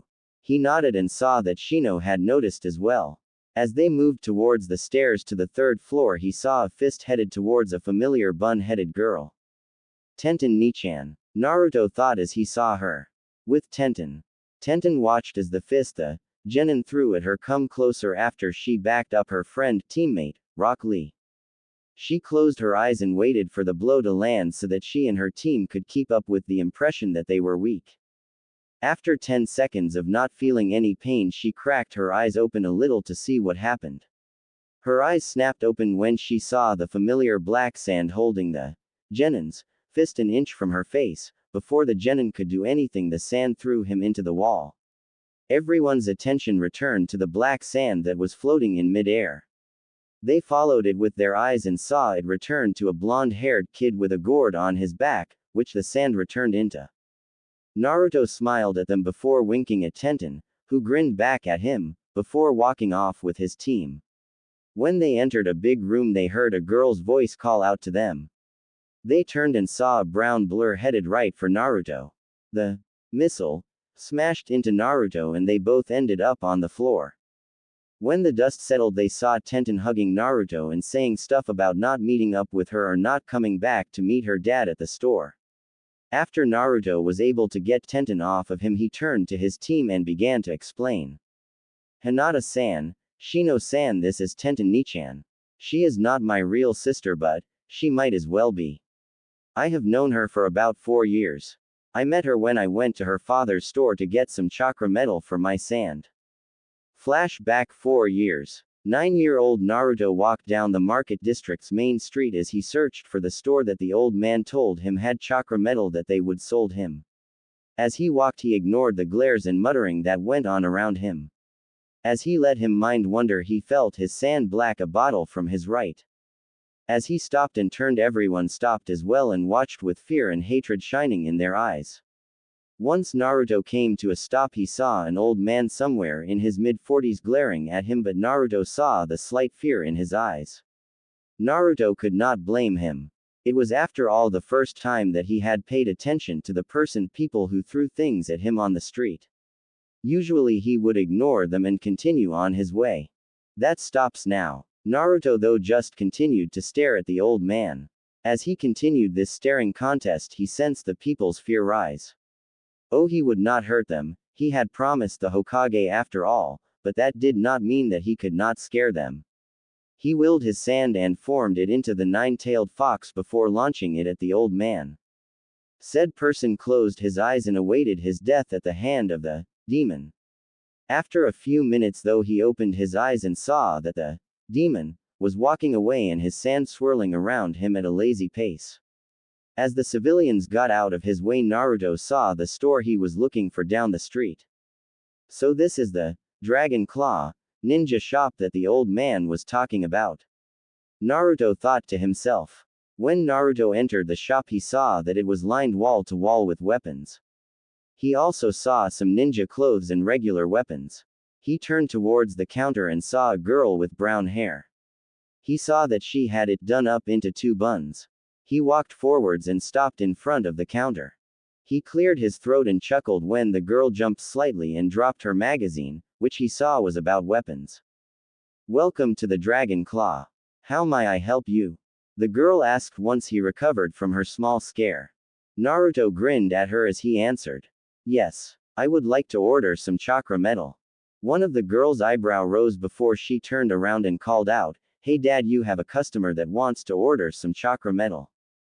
They heard a crash in the back of the store before an old man in his early to mid-40s came out with half of his face covered in soot. He walked up to the counter before pulling out a rag and wiping the soot off his face. Now young man, you want to order some chakra metal. Can I ask why? Naruto raised his eyebrow before ordering his sand to move behind him and form a small chair for him to sit in. Naruto had a grin on his face as he saw that the old storekeeper had his mouth opening and closing trying to form words. Once he got over his shock, he turned to Naruto and asked, Are you related to Kushina-chan? You knew my mother? Naruto asked with hope in his voice. The old man nodded before saying, "Yes, I knew Kushina Uzumaki. Tomboy, that woman. She came to my shop and ordered enough chakra metal to make a gourd. Said she was going to use it for her bloodline." Naruto nodded at that. "Yes, me and my mother can use the iron sand bloodline. We can make a magnetic field that can control metal in our vicinity." The man nodded before asking, "Okay, and how many gourds will you want?" "I ask this because your mother ordered 3. Naruto, though, for a moment before he heard a small feminine voice call out in his head. 9. 9. Naruto said as he decided to listen to the voice. The man's eyes widened before he nodded. He headed into the back room but, not before saying over his shoulder, "Your order will be ready in 2 days. Naruto nodded before turning to the girl who had been watching with interest but had remained silent. "I am sorry for ignoring you, miss. My name is Naruto Uzumaki. May I ask yours?" "My name is Tenten Higurashi. That was my father, Ray." The now named Tenten said, pointing in the back of the store as she finished. With that said, Naruto told her bye. He returned 2 times every week after that to train and hang out with Tenten and her father as well. Flashback end. Tenten's teammates nodded. Well, Lee did. Neji grunted, as did his own team. "That is most interesting, Naruto-san, but we need to get moving. At this rate we will all be late." The 2 teams nodded before walking to room 301.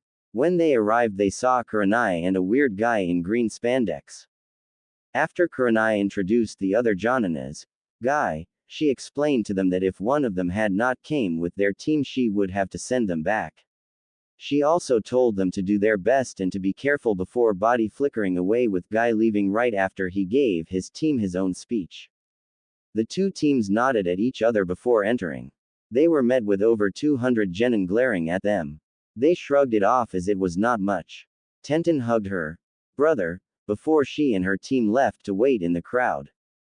Team 8 was about to move when they heard the door open again with greater force. They turned, along with the entire room, to see Team 7 enter with Sasuke leading them. Sasuke smirked at Naruto, who just ignored him and turned to talk to Kiba, leaving an angry Uchiha glaring holes in his head. Naruto was interrupted when he heard a familiar and annoying voice yell out, "Sasuke-kun." He turned to see that Ino had attached herself to Sasuke's back and was rubbing her cheek against his own. "Ino, pig. Get off my Sasuke-kun." Ino just stuck her tongue out before Sasuke pushed her off his back. Ma, so troublesome." Naruto turned to see Shikamaru and Choji walking up to them. Naruto smiled at them and Choji returned it as Shikamaru nodded. "Well, it looks like all the rookies are all back together." Kiba spoke up after seeing they were all present. "Yeah, think you will be a Chunin, Kiba-san?" Naruto asked the canine boy. Kiba nodded excitedly before his mood dropped by a certain Uchiha's next words. "Like you could ever be a Chunin on your first try."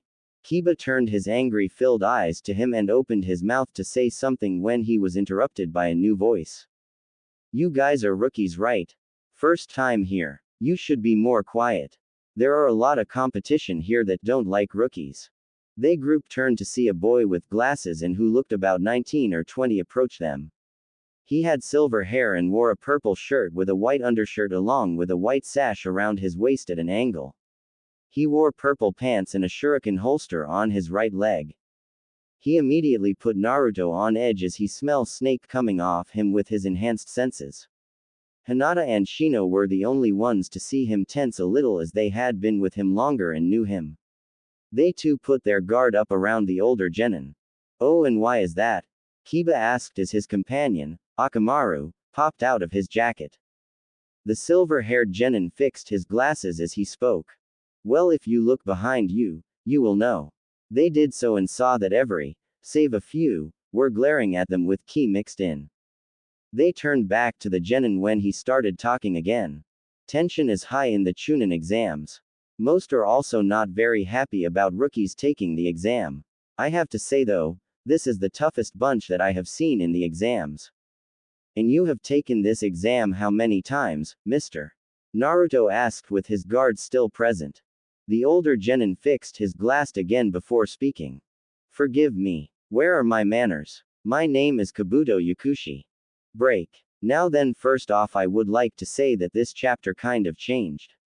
I had intended Tenten to be in the pairing but changed my mind.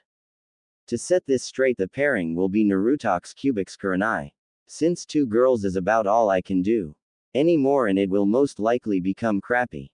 Anyway, hope you all enjoyed. Peace. You must suck. Kiba said after Kabuto had told them that this was the 7th time that he had entered the exam. He had also told them that he had cards with information on them. Some were on individuals and others were on the countries themselves. You said you had information on individuals.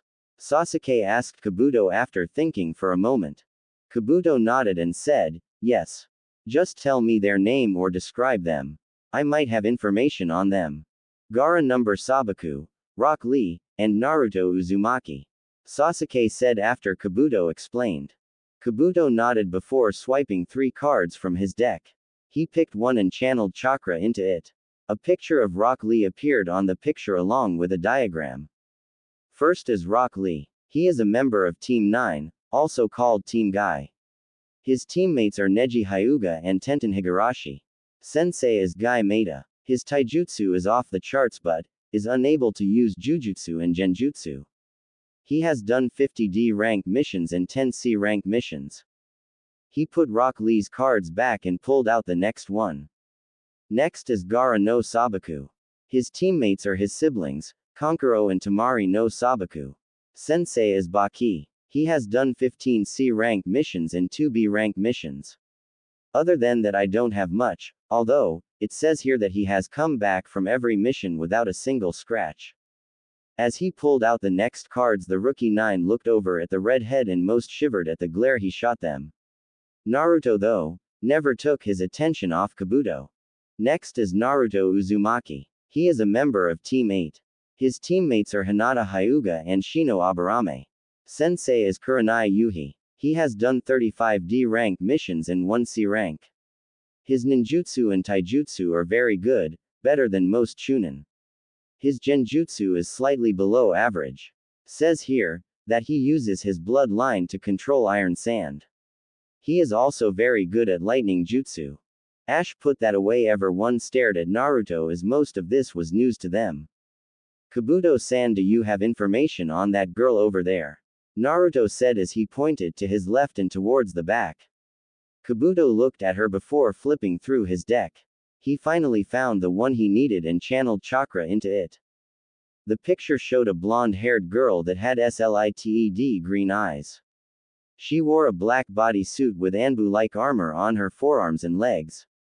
She also wore a metal chest plate, but it still showed off her firm C-cups. She had her hair done up into a ponytail that reached her back. Name is Yugito Ni. Age 16 and is the niece of the current Yondaime Raikage. She is nicknamed the Lightning Cat for her knowledge of lightning jutsu and her cat-like appearance. That is all I have on her. Naruto nodded as he looked at the girl. She felt like him and Gaara, so he believed she was a Jinchuriki as well. It shouldn't be that hard for you to figure out Naru-kun. She is the Jinchuriki of the Nibi no Bakeneko, or the two-tailed monster cat.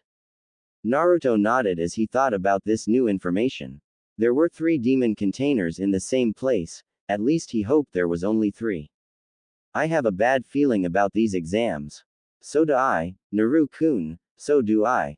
With Sand siblings. I told you, Kankuro, that boy does have the Iron Sand bloodline. He have to send a message to father. Tamari said as she watched the rookie 9 feet. I know, Tamari, but we will have to wait until later when we have time. Kankuro replied as he looked at the blonde-haired boy that had stopped him from hitting the kid that ran into him. Gaara ignored his siblings as he listened to his mother. Be careful if you fight that blonde-haired boy. I can smell that fox all over him. Gaara looked at Naruto as his mother told him this. Ever since he had met him, mother had said to stay away from him. You interest me, Naruto Uzumaki. I will enjoy killing you. Back with the rookies. This exam will most likely be the hardest. I have never seen such a good group of candidates than these. Though you shouldn't need to worry about sound, as they are a new village and are weak.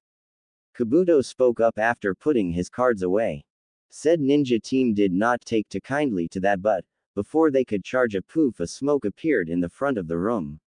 When the smoke cleared, everyone saw a Jonin with many chunin behind him. Alright, you maggots. Calm down and take your seat. The first part of the chunin exam has begun. The Jonin stated. Everyone moved to follow the orders of the intimidating black-clad Jonin. Once the proctor saw that everyone was seated before began explain the test. Now then, my name is Ibiki Marino and I am your test proctor, the now named Ibiki stated before continuing. Now that that's out of the way, listen very closely as I will not repeat myself and I will not be allowing questions. He took a brief glance around the room to make sure he had everyone's attention, then started talking. There are several rules for this test. The first is that each of you will have 10 points, one for each question of the test. If you miss a question, you lose 1 point. Next rule, this is a team test, your scores will be totaled out of a possible 30. Third rule, if you are caught cheating, you will lose 2 points for each offense. And the final rule, this is a team test, so all of the pathetic ones that lose all of your points, you will not only fail yourself, you will take your teammates with you. The exam will last 1 hour. I will give the 10th question at the 45-minute mark, he said before barking, begin. And Ibiki watched as everyone in the room flipped over their test and began writing furiously, with one exception. Very clever, Ibiki. He wants us to cheat but wants to get rid of all those who can't cheat well.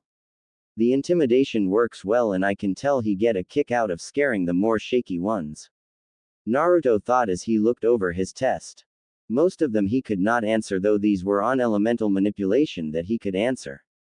He got to work on those before leaning back and looking around, as he only needed at least one answer to pass his team. He saw several had already started cheating and some were doing it very well.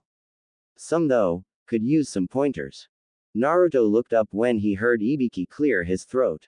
He looked around to see that a few teams had been kicked out. He turned his attention back to Ibiki.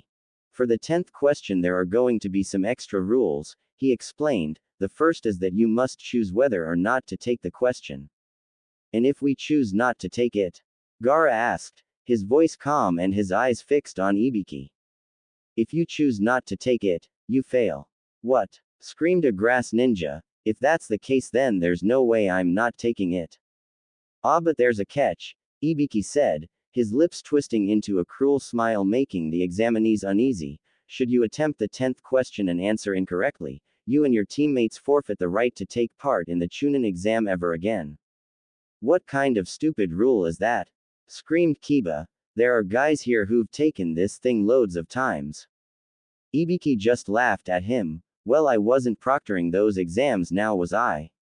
He said, his voice carrying a clear note of sadistic mirth. It's just your rotten luck that you got me this time. So those of you confident in your ability to answer correctly, stay put. The rest of you, get out. Slowly and hesitantly several people raised their hand and were called out with their teammates to leave. Naruto looked around before looking at Shino and Hinata and nodding to each of them with they returned. They turned their heads to Ibiki, waiting for the 10th question. 80 teams left. Ibiki thought as he saw that no one else was backing out, might as well get this over with. Alright, Ibiki began, for those who have stayed you, pass. Ibiki waited for 3 seconds before everyone, well almost everyone, yelled, what? Ibiki smirked before explaining, there never was a 10th question. This test was to see if you could gather information without being caught. Those who were kicked out. The 10th question was to see if you had the guts and determination to continue on with a mission. Everyone let the information sink in, but before they could do anything, a black ball smashed through the window, shattering it. Kurenai pinned a banner behind her that read, the single and Anko Mitararshi. The proctor of the second exam. Naruto, along with everyone else, stared at the crazy women. She wore a fishnet shirt and a black skirt. Leg gods and black sandals completed her outfit. 80 teams. Anko asked in disbelief. She turned to Ibiki before specking. You let 80 teams pass, Ibiki. You must be going soft. Or maybe, Ibiki replied, there is some real talent here. Anko snorted before saying, "Whatever. I will cut them down by at least half." Everyone gulped at what she had said and started to dot themselves about doing the next test. "Alright, you maggots, follow me to the next test." With that said, she jumped out the window, she and Broken, and headed towards her favorite place in Konoha. Everyone looked at each other before running after her. Once they had caught up to her, they saw that she was standing in front of a giant forest that had a heavy smell of death and blood around it. A grin spread across Anko's face when she saw that everyone made it. "Alright. This is Training Ground 44, or as we call it, the Forest of Death." Her grin seemed to get bigger as she said this. Some of the more easily scared genin looked cautiously into the forest, as if expecting something to jump out and attack them. Anko brought the attention back to her when she pulled out some papers from out of nowhere. "To continue on with this part of the exam, you must sign this waiver. It states that Konoha is not responsible for the deaths that occur in these exams. If you refuse to sign it, then you are out of the exam." Anko said, a sickeningly sweet and innocent voice. Some of the more confident genin, Team 8 included, and arrogant, Team 7, signed immediately while the rest hesitantly signed them. Once Anko had them all gathered back to her, she pointed to a small stand with a curtain drawn. "One team at a time will go over there and get your scrolls. Once you have them, come back here and I will explain what they are for." It took a while, but everyone had gotten their scroll and were now standing in front of Anko. "The scroll that your team has comes in 2 sets. A heaven scroll and an earth scroll. You each have one of these. Your objective is to get both scrolls and report to the tower. There is only one rule while you are in there." She paused as she looked around before a sadistic grin appeared on her face as she finished. "There are no rules." Several genin froze as the implications of what she said registered with their minds. Others, like Gaara, had a massive, bloodthirsty grin on their face. "Alright, stand in front of your gate and wait for my signal to enter," Anko said as she jumped on top of the small stand. The genin moved quickly and quietly. Once everyone was in front of the assigned gate, they all heard Anko over a loudspeaker. "The second part of the Chunin exam has begun." The gates swung open and all genin rushed into the forest. Team 8 tree hopped towards the middle of the forest. They were going to the building in the center to set up traps to ambush other teams so they could get the heaven scroll they needed. Naruto stopped suddenly and his team followed suit. "Is something wrong, Naruto-kun?" Hinata asked as she looked towards Naruto, who was sniffing around with his enhanced nose. "We are being followed," he spoke up after a minute as sand poured out of his gourd. They turned around and waited for their followers.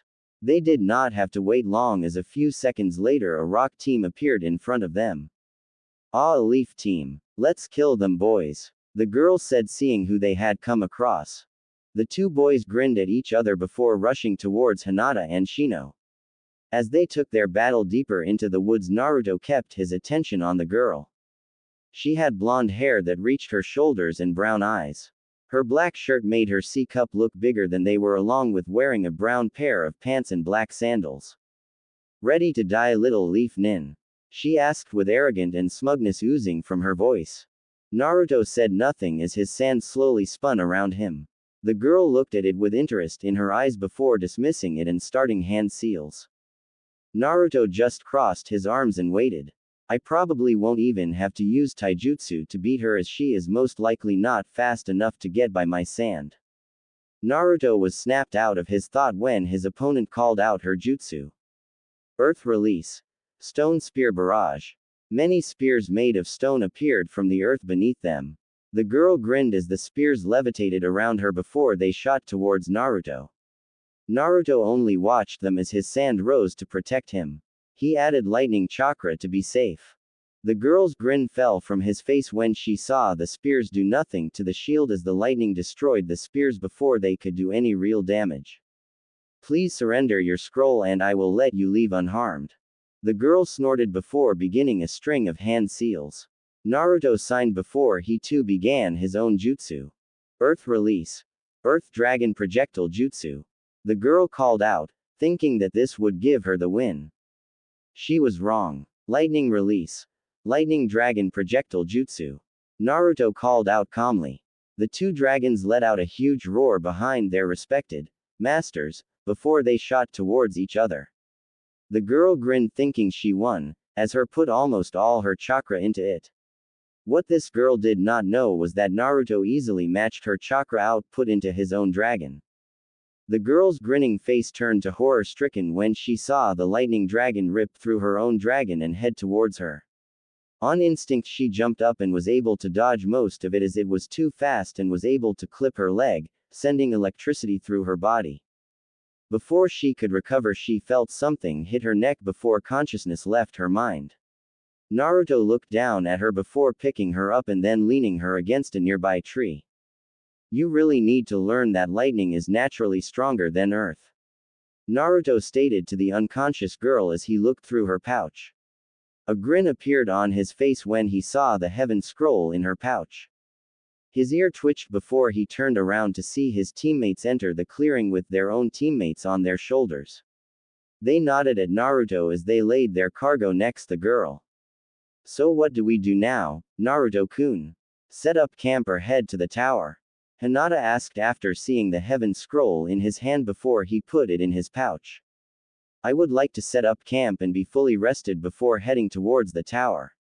I am almost fully rested, but you two look like you could use some rest. My opponent was not that good. She mostly used earth jutsu. His teammates nodded, knowing that earth jutsu were weak against Naruto's lightning jutsu. After a moment Shino nodded before saying, I agree with you Naruto-san. I agree to make camp. Naruto nodded before looking at Hinata. I would like to continue onto the tower but I do need some rest. So I agree to make camp as well. Naruto smiled before leading them to a clearing that was a few feet away from them that bigger than they were in now but not before making 3 clones to carry the 3 stone ninja away from their camp. Once their camp was made Naruto told Shino and Hinata to sleep as it was now turning dark, and that he would wake one of them up to continue watch later. They nodded and once they were both asleep under the big tree that they had found connected to the clearing, Naruto created a few shadow clones to watch the area. Once that was done he heard Kyuubi speak up. You know, Naru-kun that you need to tell them about me. Naruto sighed before speaking, I know Q-chan. I am going to tell them once we get to the tower. After that they can decide whether they hate me or not. Kyuubi sighed. Naruto still thought that his teammates would hate him even after all the things that they went through. It was why he did not tell them even when Kurenai tried to convince him that they would not. Alright Naru-kun but please be careful. I have a bad feeling about tomorrow. Naruto suppressed a shiver. Every time Kyuubi said she had a bad feeling about something it usually meant that something bad was going to happen and usually it happened to him. He snapped out of it and returned to watching the forest. He would worry about her warning tomorrow. Once Naruto and his team were awake they destroyed all signs that they were there before heading towards the tower. Once they were halfway into the forest though they felt a spike in a chakra that in no way belonged to a genin. Naruto turned to his teammates with a silent question in his eyes. They nodded before they headed towards the chakra spike. When they arrived they found Sasuke fighting a grass ninja with Kiba and his partner, Akamaru, knocked out on a tree branch a few feet away with Sakura looking over them. You two help Sakura and Kiba while I help Sasuke. They nodded before they headed towards Sakura. Naruto bit his finger and unsealed 2 other of his guards. Once he sat them on the branch he began flashing through hand seals. Iron Sand Release. Iron Sand Dragon Jutsu. Sand exploded out of his 3 guards before taking the form of a large dragon with menacing red eyes. The dragon let out a loud and terrifying roar before speeding towards the grass ninja. Sasuke and the grass ninja turned to the roar and their eyes widened at seeing the giant sand dragon heading towards them. Before the grass ninja could do anything else then raise his hands the dragon slammed into him full force, smashing him through several trees before stopping. Naruto quickly recalled his sand as he turned to Sasuke. Sasuke-san, who is this guy? I don't know. He just attacked us out of nowhere after eating his own scroll. Naruto nodded before turning to last place the grass ninja was. After a few seconds, he saw the ninja return with what looked like half of his face peeling off. The ninja chuckled before he grabbed the peeling skin and pulling it off. Once it was, Naruto froze at seeing who was standing in front of them. Orochimaru, the snake Sannin. Kukuku, very good Naruto-kun. That actually hurt me. Naruto eyes narrowed before asking, and what are you doing here, Orochimaru of the legendary Sannin and traitor to the Hidden Leaf Village? Kukuku, you even know who I am. Very good Naruto-kun. I see that you have also gained your mother's bloodline limit. Naruto's eyes narrowed to look like slits. He turned his head to look at Sasuke, who looked back before nodded at the unspoken question. They had to work together, for now. The two genin and Sannin watched each other before exploding into action. Naruto's sand rocketed towards Orochimaru while also forming Naruto claws and armor for his taijutsu. Sasuke flashed through hand seals as Orochimaru continued to dodge the metal sand. Fire release. Grand Fireball Jutsu. A large fireball flew from Sasuke's mouth and headed towards the snake Sannin. Before he could dodge, Naruto's sand encircled him, preventing him from escaping the fireball. When the fireball hit, it created a small explosion that Naruto's sand contained. Naruto recalled his sand while Sasuke withdrew to kunai as they watched the smoke, waiting for Orochimaru to appear. After a few minutes, they relaxed, thinking that he had left. Suddenly Orochimaru appeared underneath Naruto and punched him the jaw before his sand could protect him, sending him flying before his sand caught him. Sasuke charged forwards, aiming a kunai at Orochimaru's neck. The snake dodged and landed a punch to his stomach with a grin on his face. He jumped to evade the sand Naruto launched at him before biting his finger and drawing blood before going through hand seals before slamming his hand onto the tree branch that he landed on. A large green-scaled snake appeared under the snake Sannin before launching itself at Naruto with its mouth opened wide to eat him, while Orochimaru went after Sasuke, who had gotten up. Naruto cursed before using his sand as a springboard to dodge before biting his finger, then going through hand seals. He too slammed his hand on a tree branch. A dark blue kitsune with silver-tipped ears and tails and 3 tails appeared under Naruto. You called, Naruto-sama? The female kitsune asked. Yes, Sum-chan. I need you to take care of the snake before joining me to take care of the snake Sannin. The now named Sum nodded before lunging at the snake with a hungry grin on her face as Naruto used his sand to fly towards Orochimaru and Sasuke. Fire release. Dragon fire technique.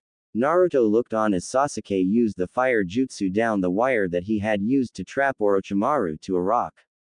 When the attack connected, Sasuke grinned, but it was wiped off with Naruto's next words.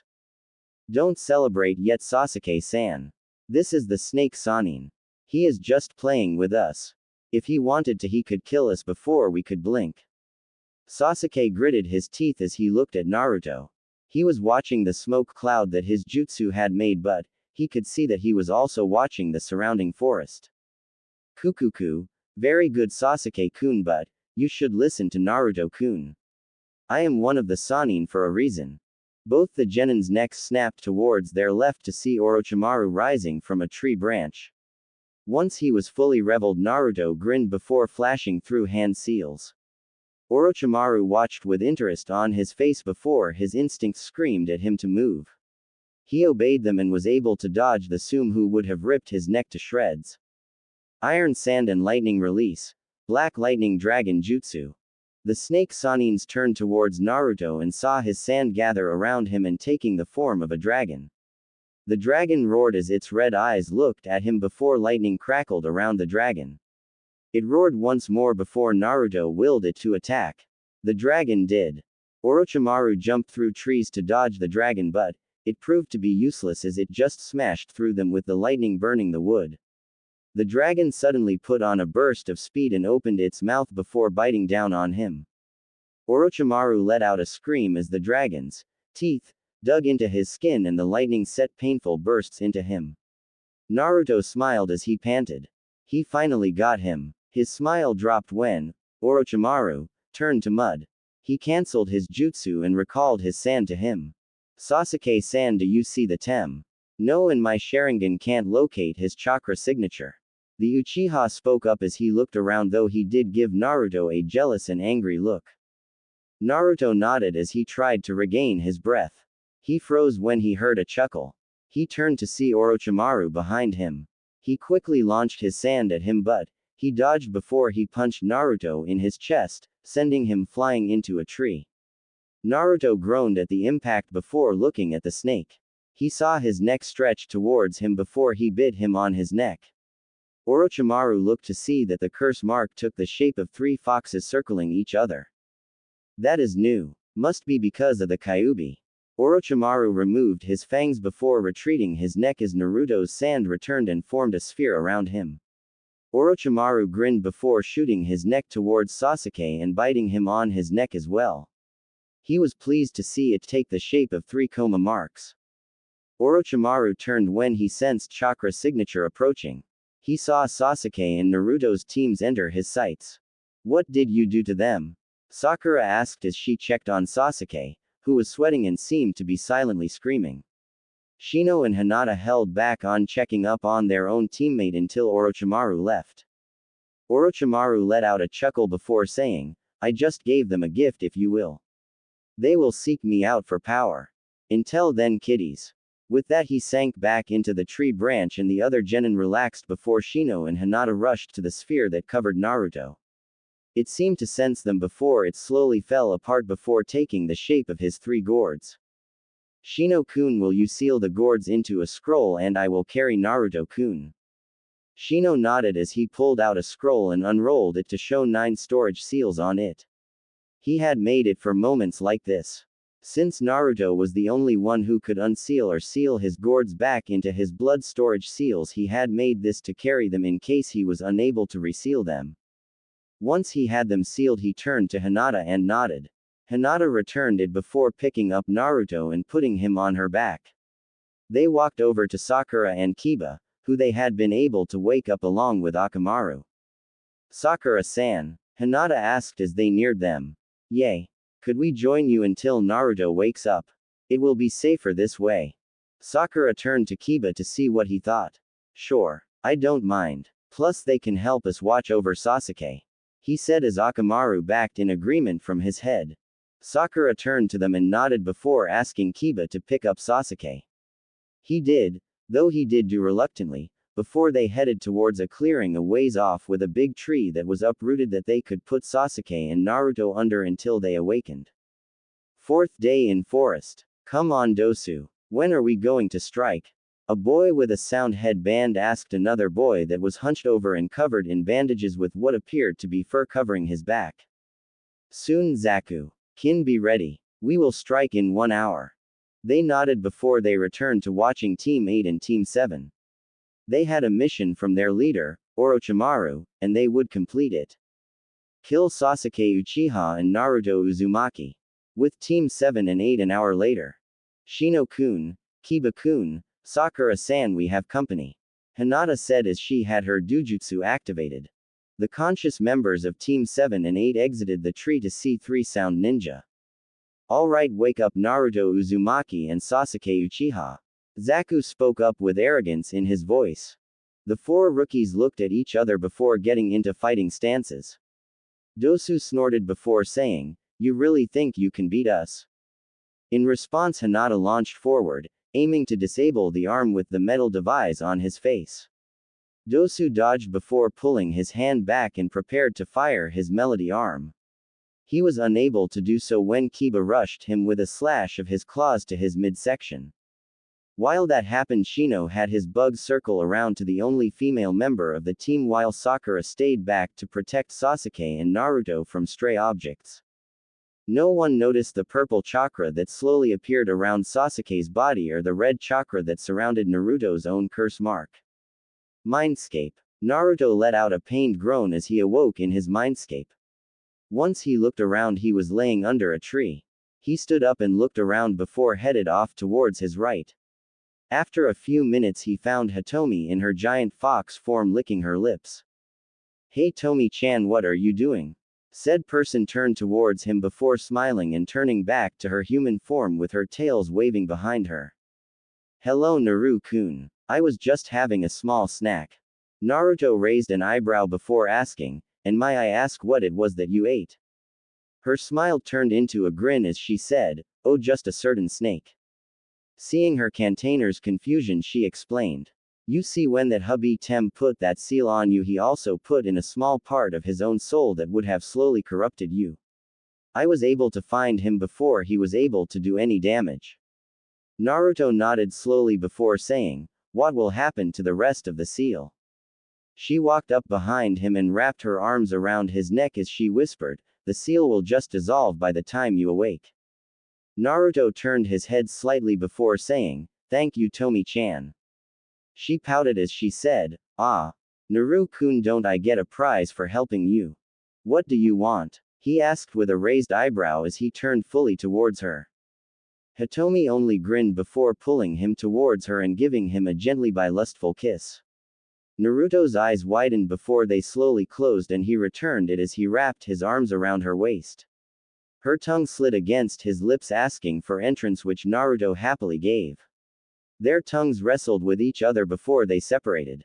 Hitomi had a smile on her face as did Naruto as they pulled air back into their lungs. My prize is your first kiss Naru-kun. Now we will talk later.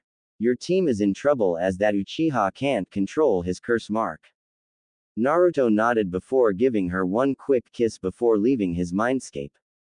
Hitomi put her fingers to her lips as she smiled. Yes, we will talk later and maybe have Kurenai join our talk and get this out of the way faster. With that she laid down by a nearby tree and went to sleep. Reality. Team 7 and 8 could only look in wonder and slight horror as Sasuke pulled Zaku's arms out of its sockets. One moment they had been fighting the sound genin when Sasuke stood up with purple chakra and a dark aura around him.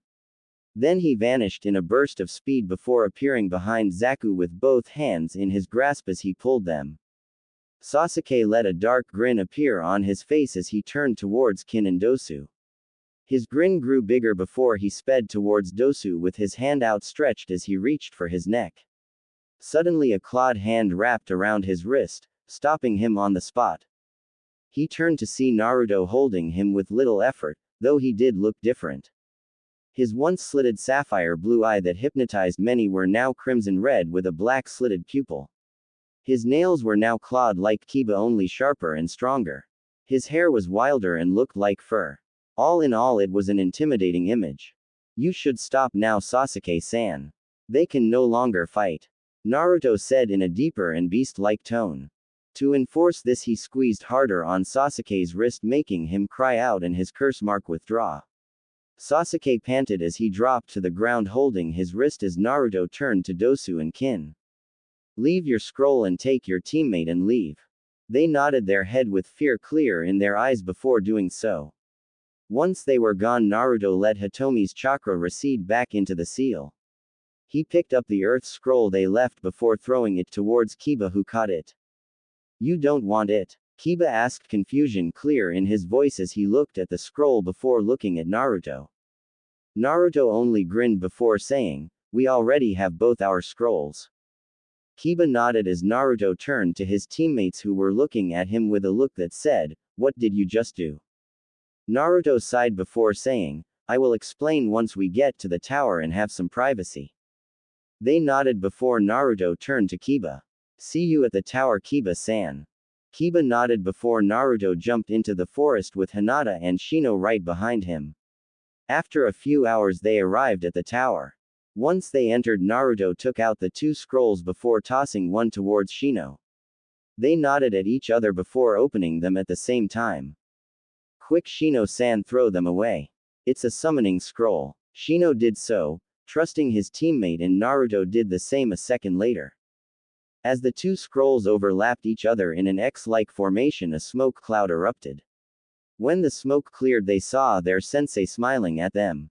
Well, it looks like you made it with a day to spare. Kurenai said as she folded her arms. Good to see you Kurenai-hime. Naruto enjoyed the blush that appeared on her cheeks. We would have been here sooner but, we ran into Orochimaru. Kurenai let out a small gasp as she looked at Hinata and Shino for confirmation before turning back to Naruto. Don't worry sensei, I will tell you how it went when I am done talking to Hinata-chan and Shino-san about my friend. Kurenai looked confused before her eyes widened in realization. She nodded before leading them to the room that they would be staying in. Once they were comfortable, Kurenai left to give them some privacy. Once the door was closed, Naruto flashed through hand seals before he touched the wall that was next to the bed that he was sitting on. The room walls glowed blue before it died down. Alright, before I begin, Shino-san, can I have my gourds back? Shino nodded before removed the sealing scroll and unsealed the 3 gourds. Naruto smiled seeing them before resealing the 2 back in his forearm seal and setting his main gourd next to his bed.